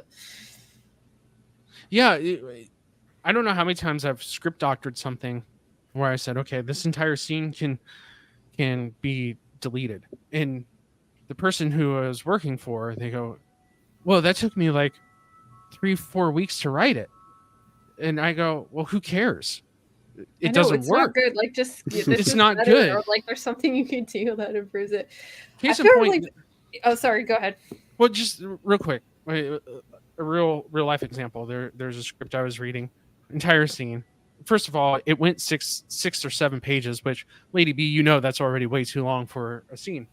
So I'm looking at it, and finally I realized the whole scene can go away, and you still have the same story. So I wipe it out. I give it back to him, and I said, look, I wiped out the scene for you. What do you think? Oh, my God. It was a fight.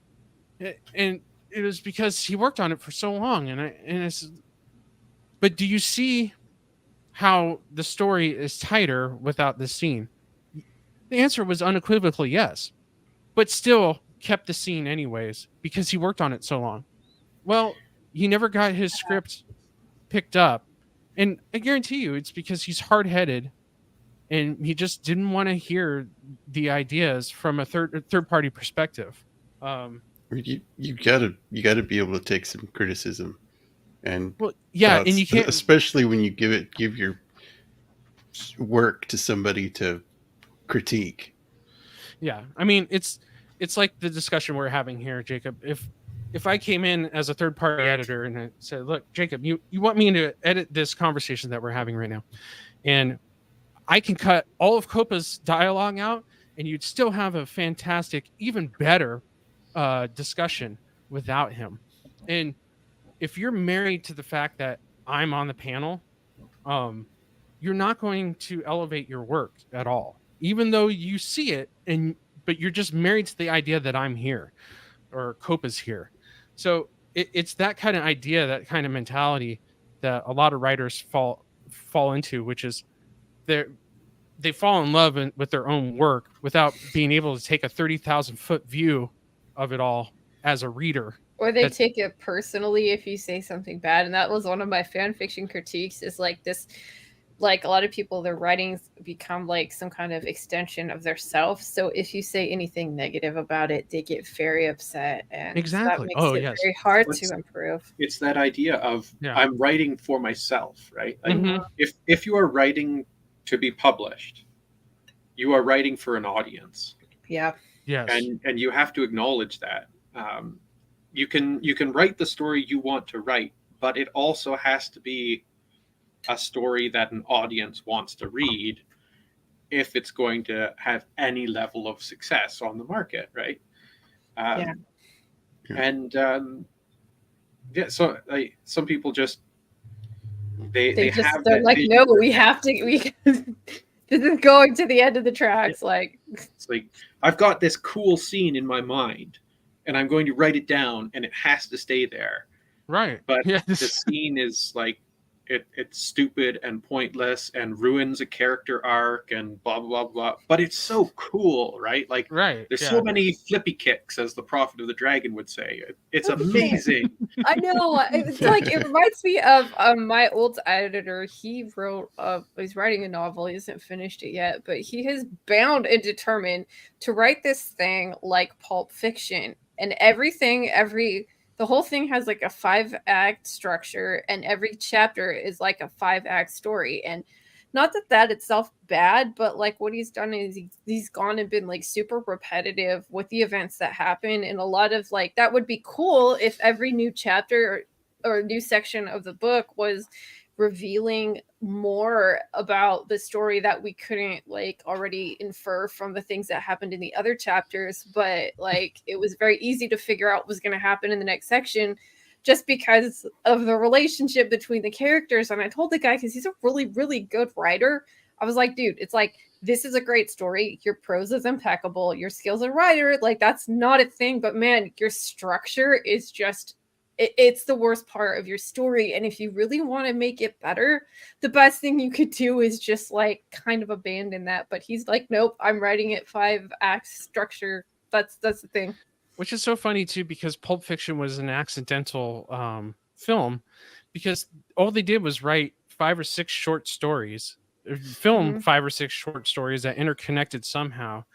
And I forget his editor's name at the time, but you know, Quentin Tarantino and Roger Avery didn't say, "Hey, we want the beginning and the end to be the same, and then all these interconnected stories somehow tie these ends together." No, the editor was the one who came up with the idea of and having like these. it's a lot of that movie works because it's a visual medium. And I don't know, like I don't like Tarantino that much because he's so derivative and he just quotes so many other things in his work. And just to see it, like if you're trying to do that in like a literary thing, I don't know if that would work. But no, you're absolutely right. I think ever since he and Roger Avery split ways, his work's pretty much suffered. That's neither here nor there. This is not a Tarantino critique. Yeah, we're not talking about like movies,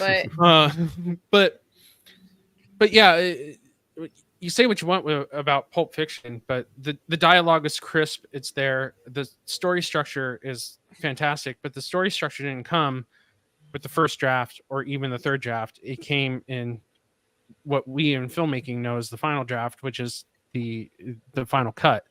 So it would be hard to sit here and say, I want to write a Pulp Fiction-esque, non-chronological short stories. There is a short story collection called Shortcuts. I forget the author's name, but he basically writes like, I want to say there's like 15 to 20 short stories, and they're all threaded together somehow.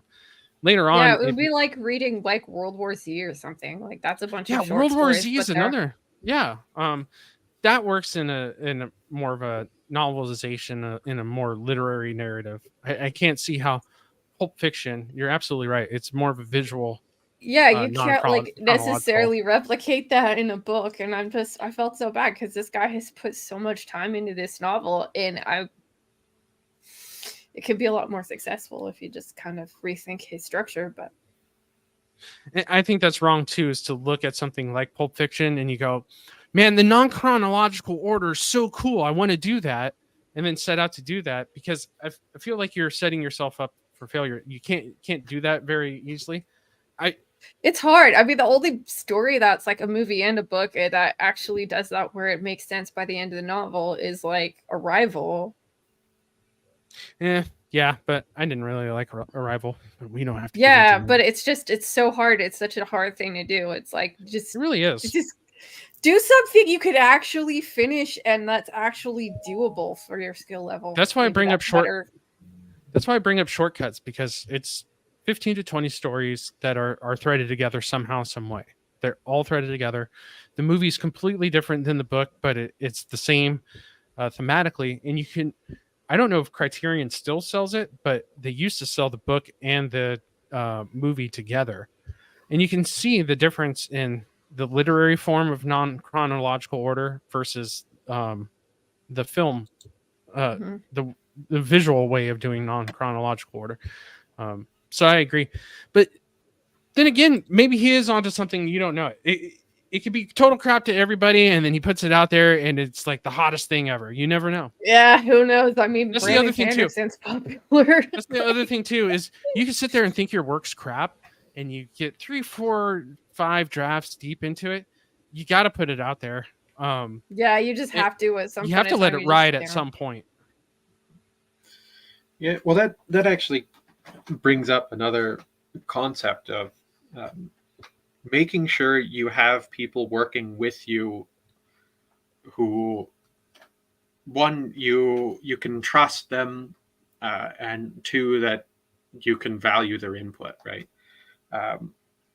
As having, the writer needs the editor, but Tolkien didn't just have his editor, right? He had the Inklings. He had his son Christopher, who became his editor and was working with him on a lot of things. But he had a group of people around whom he could discuss, and they could critique and evaluate and all that sort of stuff. And it's through that process of engaging with these individuals who you value, you trust, who are the Inklings had C.S. Lewis in it, so they were high quality. Yeah. I was about to say, there's some names in the Inklings. It's just not like Rosie down the street or something.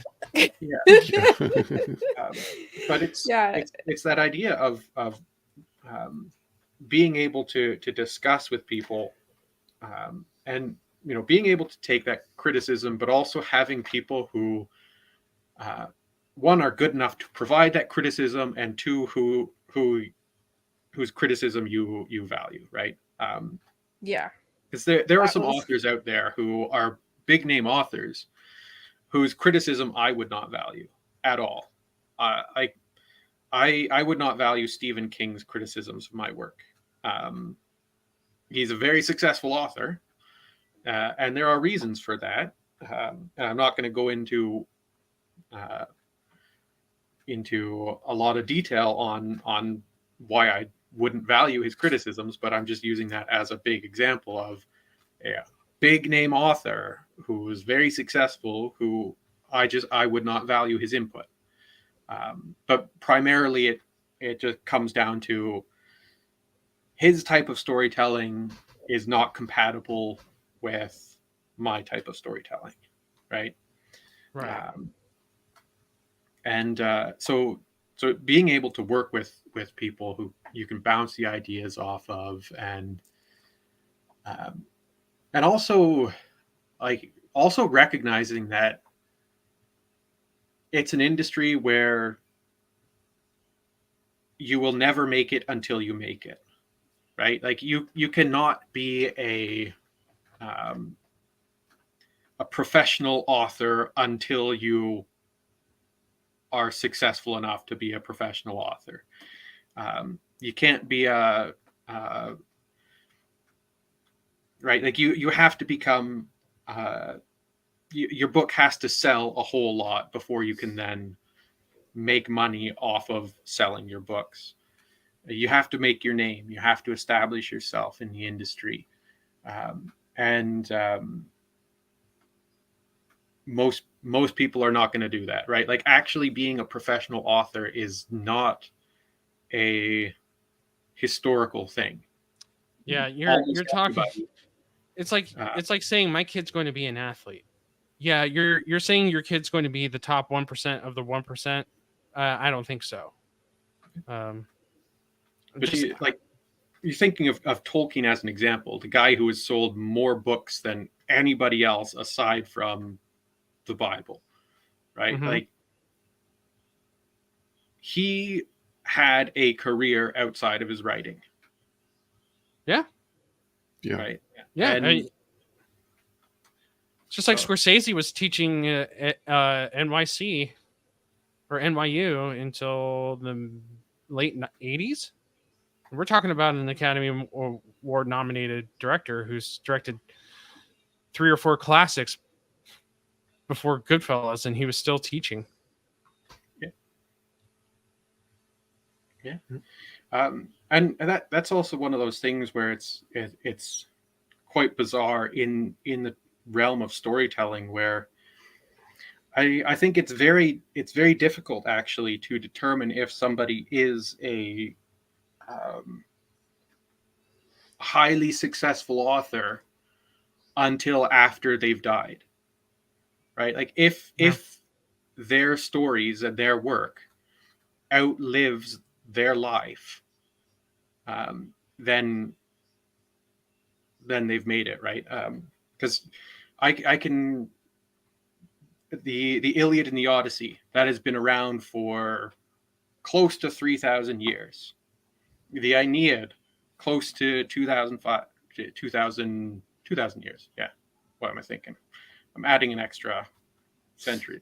But then you have Morte d'Arthur, Beowulf, Don Quixote, Jane Austen, with Pride and Prejudice and Sense and Sensibility and Persuasion. You have Tolkien with Lord of the Rings. These are all stories that Agatha Christie, that's a good one, with Melvin there. These are all stories that have been tested through time. And, in 1,000 years' time, we will still have these stories, whereas we may not have Brandon Sanderson or Stephen King or Terry Goodkind or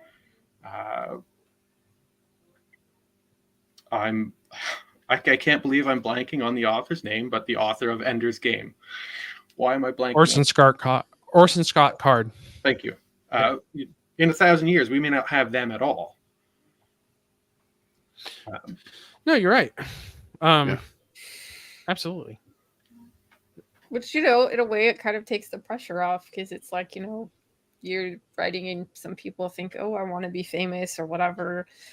And then you look at it in the long game and like how many things outlast us. And you think, hey, like, maybe I don't have to. Maybe I just have to finish the novel, or maybe I just have to do what I want to do and let it be. Well, and that's the thing too, is if you finish your book, you are already in the top 98 percentile of people who've even thought about starting a book. Not only that, but actually starting and never completing it. So you writing already puts you well above a lot of other people. So always make sure, like, if you're going to sit down and write a book, finish it. And that already puts you on top of the game. And you're absolutely right. Like, it takes the pressure off, because if you sit down and go, I'm writing the next Gone with the Wind, where I'm just going to write the one book and I'm going to ride the wave of success until the day I die. That's more than likely not going to happen. But if you're going to sit there and say, look, I'm going to write a book, I'm going to put it out there.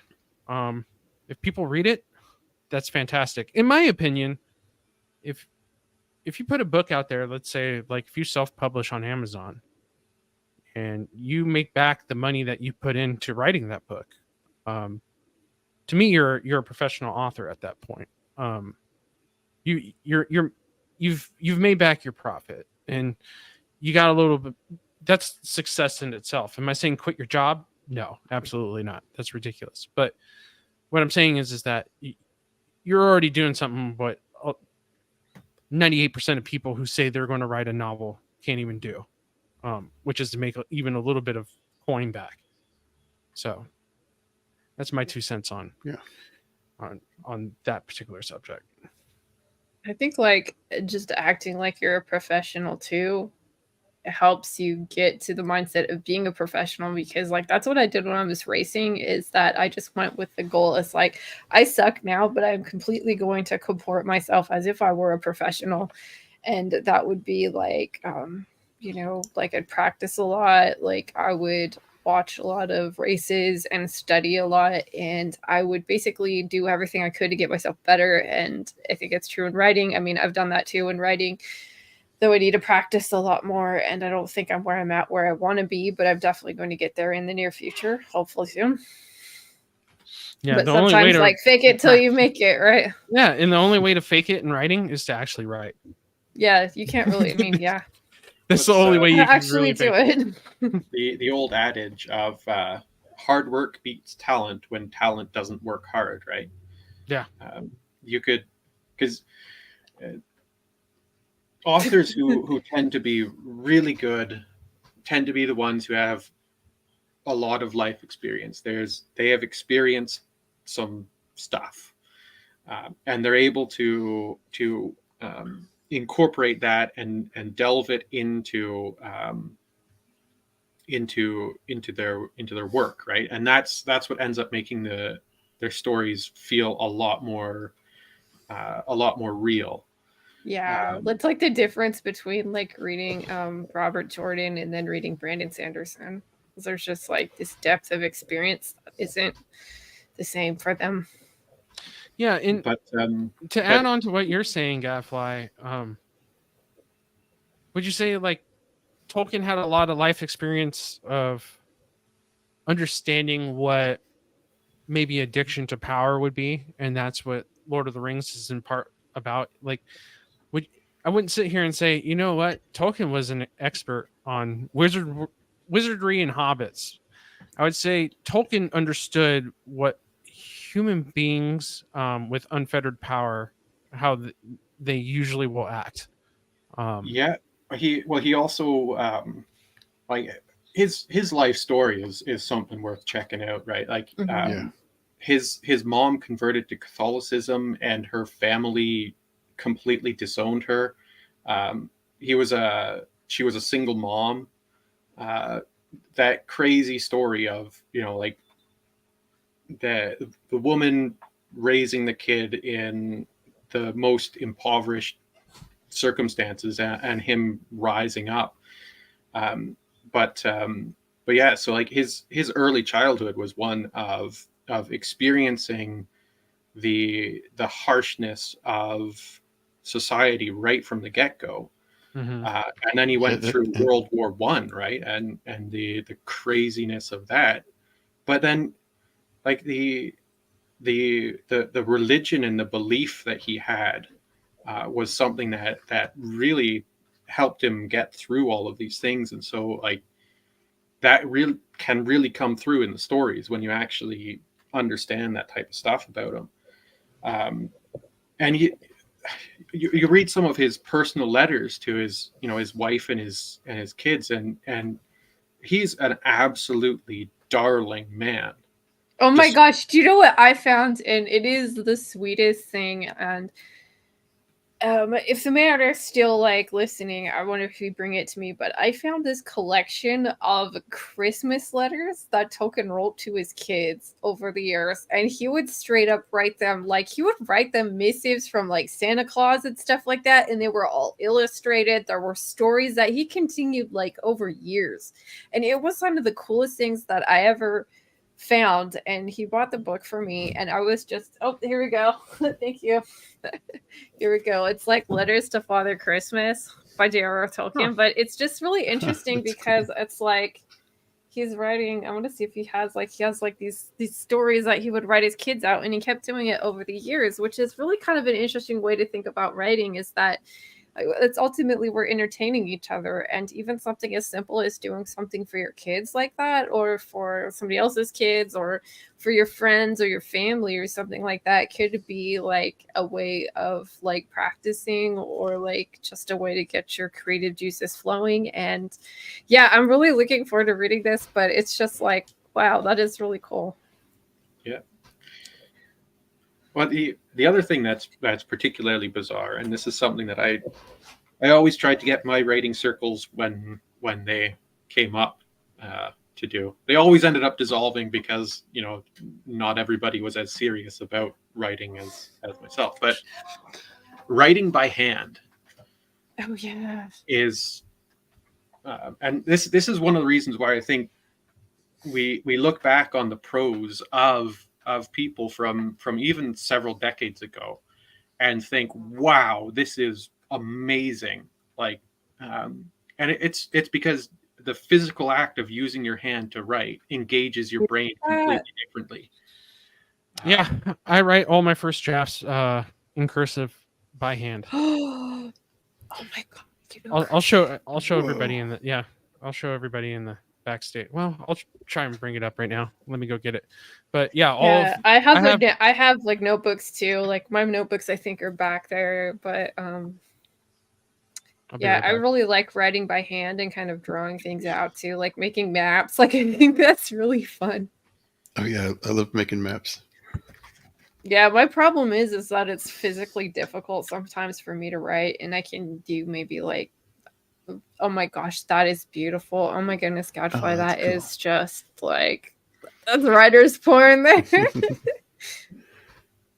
Wow, cool. That's beautiful. I do like writing by hand though. It is fun, and I've gotten to like kind of the point like where that like conspiracy theorist meme from like It's Always Sunny in Philadelphia where he's got all the strings and stuff. Yeah. Like, like it's kind of like that in my notebook. But the cool thing with that is like if you have a notebook and you're physically writing stuff down, I think there is some kind of like alchemical like magic happening where you're casting a spell, so to say, like you're spelling, right? And you get like there's something there with the imagination and the visual stuff, the dexterity part of it, and I think you'll find other things will come to you. But I definitely love going through my notes and just looking back through them. And one of the other things I've really enjoyed is kind of collecting like ephemera that could be like put into my own stories. Like I have like a bunch of books about the Old West. I have a bunch of like, I don't know if you've ever seen those like Trader Joe's like advertisements, and they have kind of old-timey looking like drawings in it. Like I've saved some of those, and it's like I love doing that. It's just an added like creative step for me. Yeah, so Zach's wanted to see my pretty face first of all, but here's one of my writing books, and here's one of my first drafts. Wow, that is really cool. You actually do write in cursive. That's based. Yeah. Class benefits of a classical education. But I've actually started writing letters in cursive to my nieces and nephews. Because it's so much better. I've got a handful overseas, and so I seal them with wax as well. That is so cool. That's cool. Oh, are you serious? Yeah, it's part of getting back into the habit of cursive writing, because I always tell all my students, right, like if you want to do well and in your studying, write your notes by hand, walk 20 minutes before and after you do your studying and your note taking. You do those things and you barely have to study, right? Like, because it's the blood flow going through the brain, the that's a muscle really good memory point. of the now handwriting. that I think about it, it cements those neural get a lot more senses involved with your work.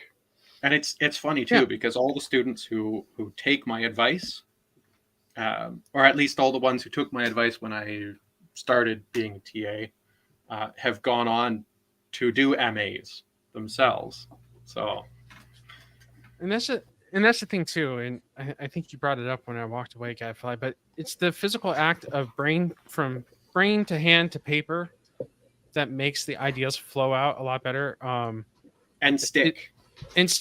Absolutely, especially when you're doing like note taking or something like that. It's obviously easier to just let the voice recorder record, but for some reason, when I write from my brain to paper, just basic notes, man, like the information's like is retained almost immediately. Hey, Flazzard. Oh God.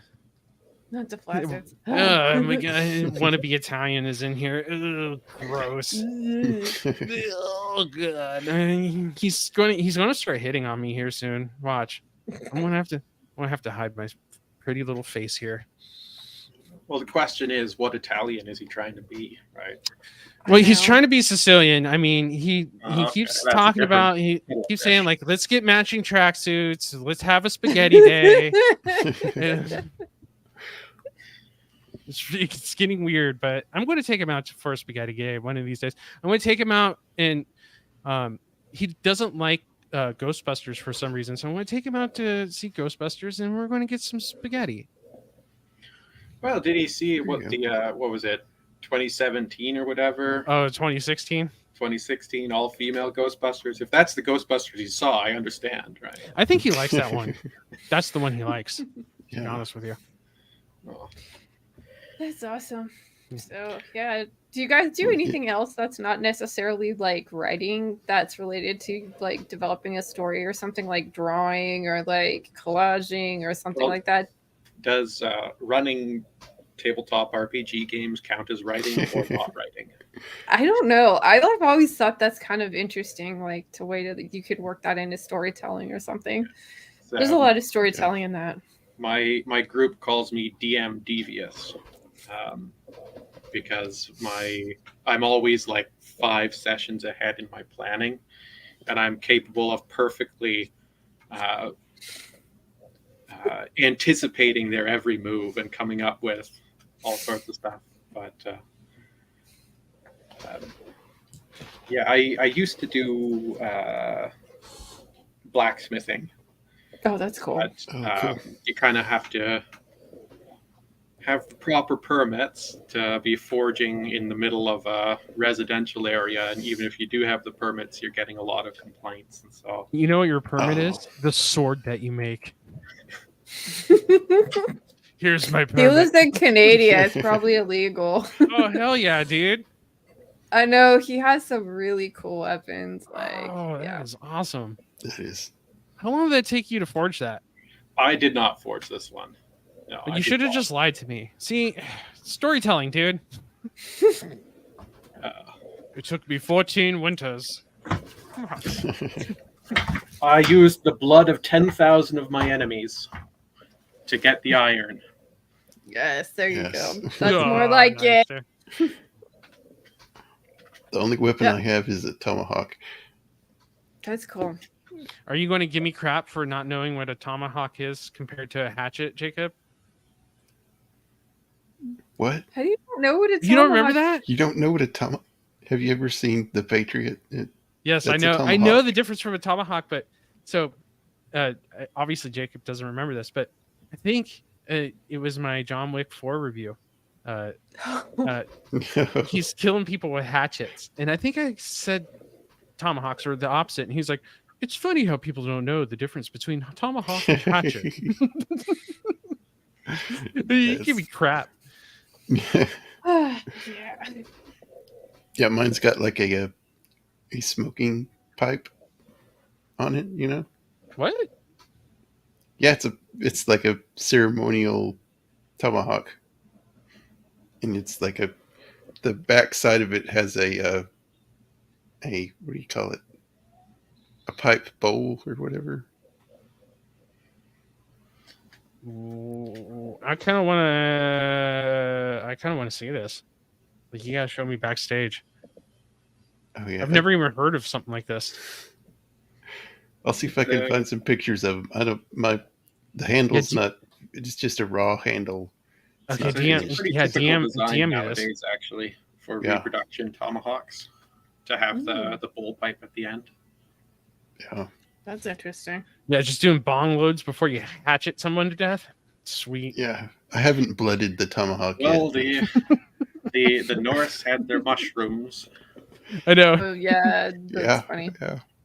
Which is actually a very interesting historical note that I always like throwing out on every stream I'm on. The term berserker actually just means bear skin.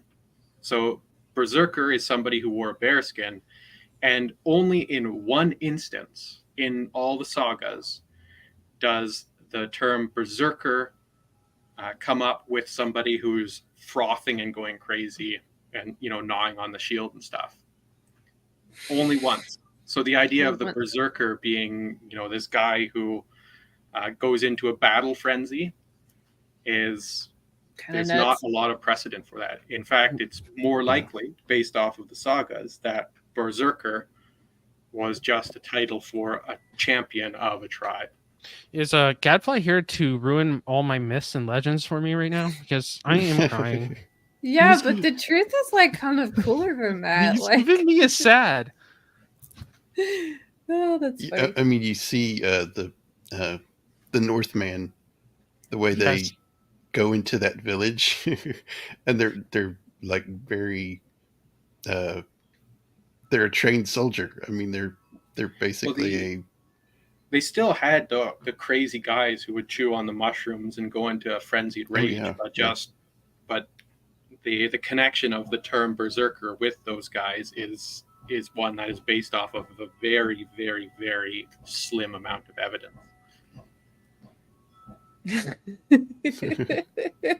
Is that true? Is what Will says true, that Spartans were all 5'1" and 110 pounds? No, but Lycurgus, the fella who was credited with turning Sparta into the military machine that they were, says that the heavily built man is not the ideal hoplite, and in fact, the frame and physique of like a long distance runner is more the ideal physique of a hoplite warrior. Definitely. That's a fun thing to read, the whole like history of Sparta and stuff. It's sort of like when you get into the Roman stuff and you're reading about like the Marian reforms and how the brothers like reform the army to make it into the kind of like tactical and logistical machine that made it so successful. But Gadfly, so where do the thick boys like me fit in the Sparta lifestyle? Because I always thought of myself as like one of the 300, but now you're just saying I'm not part of that army. Ideals are very, very likely to be only considered the optimal, and so, if you were a Spartan citizen, you would be expected to be a Spartan warrior regardless of your physique. So, okay.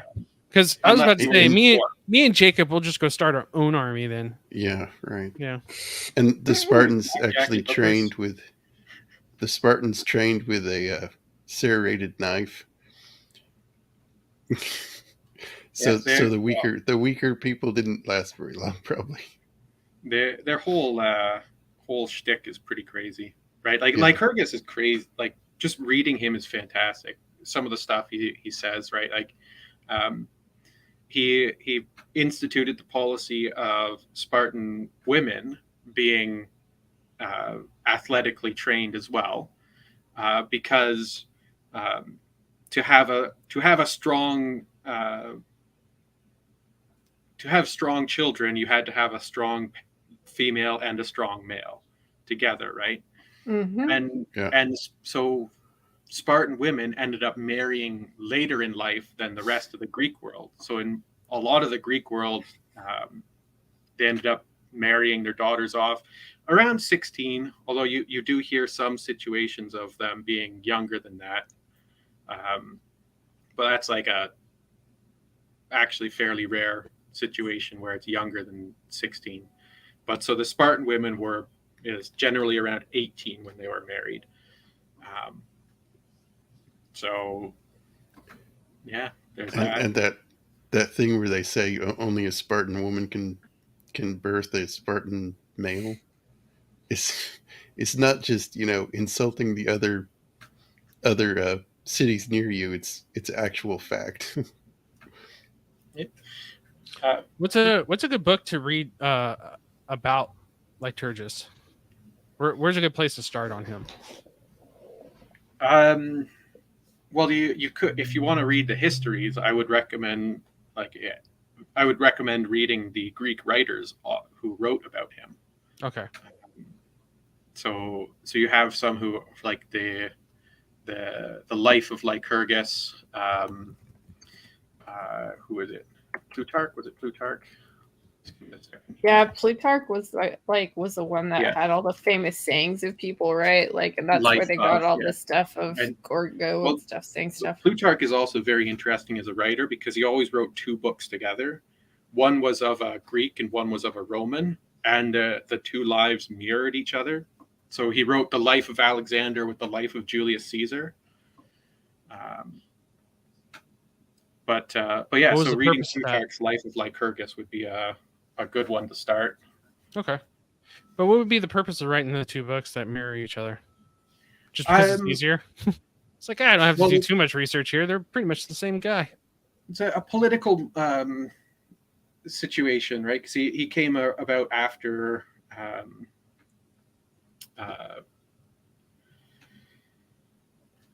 some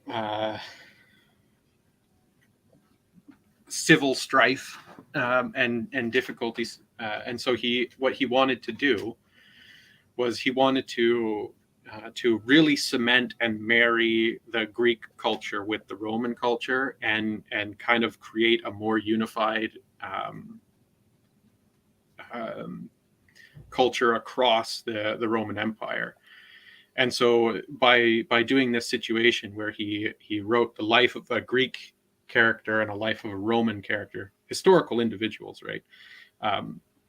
He in mirroring them together, he put up to his audience, the Roman public and the Greek public, saying, look, we have a lot of similarities in our values, in our history, in our cultural progression, and it was based off of an idea to really unify and ingratiate the Greek culture into the Roman culture, while also making the Greek people want to assimilate into the Roman culture. So that's fascinating. It's like, why is our propaganda nowadays so dumb? Like, which is interesting because I wonder if that's where we get the phrase "one face, one race," because between the Italians and the Greeks, we both have that saying, which is "one face, one race," where we identify with each other more than we do with, like, let's say Spain or any of the neighboring European countries like France or Germany. We identify with the Greeks more than anybody else. So I wonder if that's where it comes from. Is from him, and it's probably a later thing, because of the barbarian invasions, the Germanic peoples coming in and chopping apart the Roman Empire. It's probably that sort of like, hey, whoa, these guys are insane, right?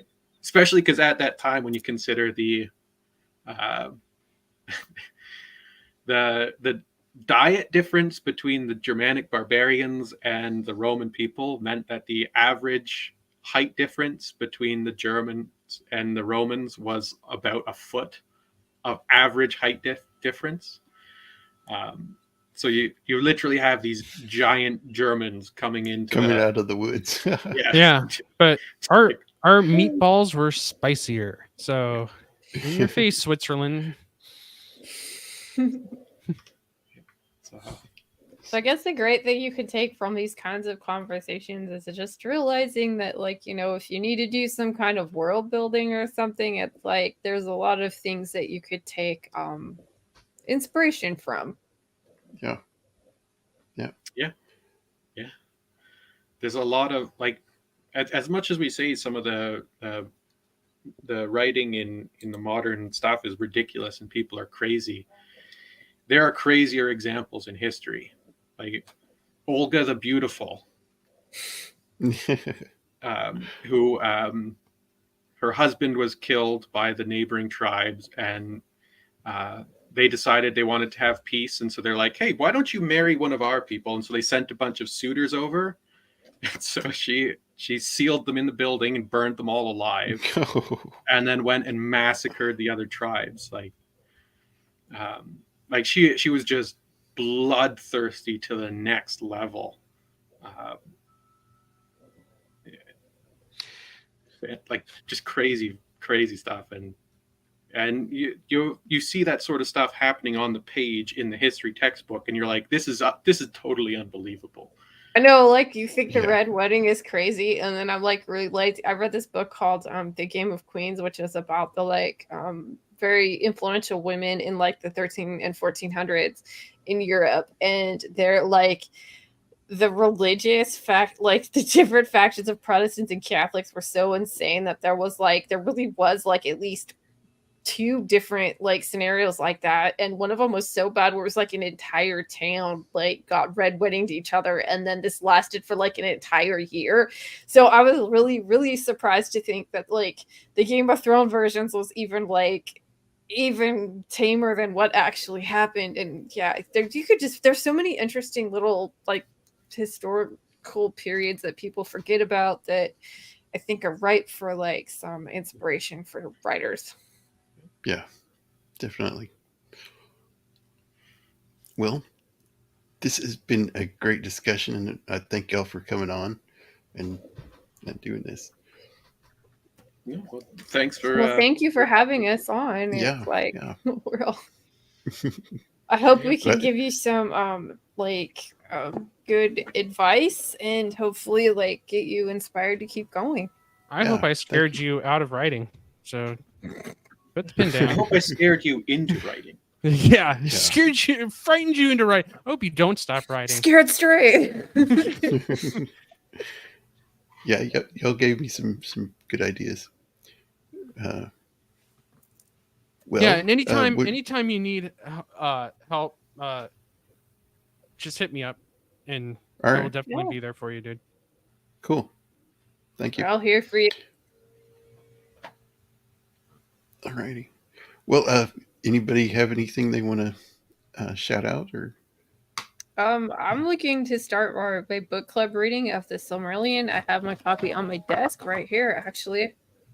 Cool. And I'm very excited. Hopefully Gadfly will be joining me. I'm just trying to get I'll be with Hiking Feanor from Twitter, our friend, and hopefully some people from our Discord too, with the Band of the Red Hand and the White Cloaks. And that's going to be starting, I think, the first weekend in September. And what else am I doing? I'm always on with Zax and Copa on Wednesdays on Zax's channel. And I'm working on a new video. I'm pretty close to finishing the script for it. So hopefully that'll be out next week or two. So that's what I'm doing. Cool. Copa? Yeah, I should have my review for Extraction 2 out by 11:30. I'm having problems with the copyright, so I'm fixing that up right now. I should have it out by 11:30 tomorrow anyways, Eastern time. So be on the lookout for that. That's a premiere. And then at 8 p.m. Eastern, I'm going to have the uninspired reviewer on for Yo, It's Your Favorite Movie show. And your favorite movie this week is going to be the 1998 Salma Hayek classic, The Faculty. So yeah, that one. So out of all the movies the uninspired reviewer has picked, he picked The Faculty. Awesome. Totally left field stuff, and this is why I started the show. Last week was Nosferatu, the 1990 or the 1922 silent film. Yeah, it was like another left field pick. So I'm loving these left field pick lately. Yeah, Gadfly, you know. So I have to make you watch Into the Void. Oh God, that movie is so wild. It's so cringe. I can't stand Gasper. No, he makes me want to throw up. Anyways, but if someone picks Enter the Void, I have to, say it's your favorite movie that week and try to hold it in. But anyways, yeah. So that's what I got going on tomorrow. Come check out my channel. I show feet, so subscribe to my channel, and not only that, you will be able to completely deadlift an entire Toyota Prius. So you're welcome if you subscribe. Alrighty. Gadfly, what about you? I am on with the questioners tomorrow, starting. We haven't solidified the time actually. It's either 2 or 3 Eastern Standard Time, and we will be talking about something related to the Wheel of Time show that most of the panelists don't know what it is yet. So it'll be a surprise. It's something awful. Well, it's obviously something awful, but how awful? So, but aside from that, I'm looking forward to being on with Lady B and the Silmarillion. I guess that's September. Yeah, I need to talk to everyone about that. I'm just trying to get my schedules done. And keep looking forward to the inevitable start of my YouTube channel, which I still don't know when I'm going to jump off the cliff for that, but it'll happen. Cool. Well, yeah, I've got Galaxy Quest is Tuesday. Going to do a review on that. It'll be fun. And next week, I'm doing this show again, and it's going to be on Stan Winston. Oh, cool! Yeah, like the creature creator. Yeah, yeah. Created the Queen Alien from Aliens. Yep. Yeah. The Predator. Yeah. So that's what I've got coming up. Yes, they are. They are. Well, thank y'all for coming on, and thanks to the chat for hanging out with us. And I'll see y'all next week. Y'all have a good week. All right, take care, everybody. Have a good one.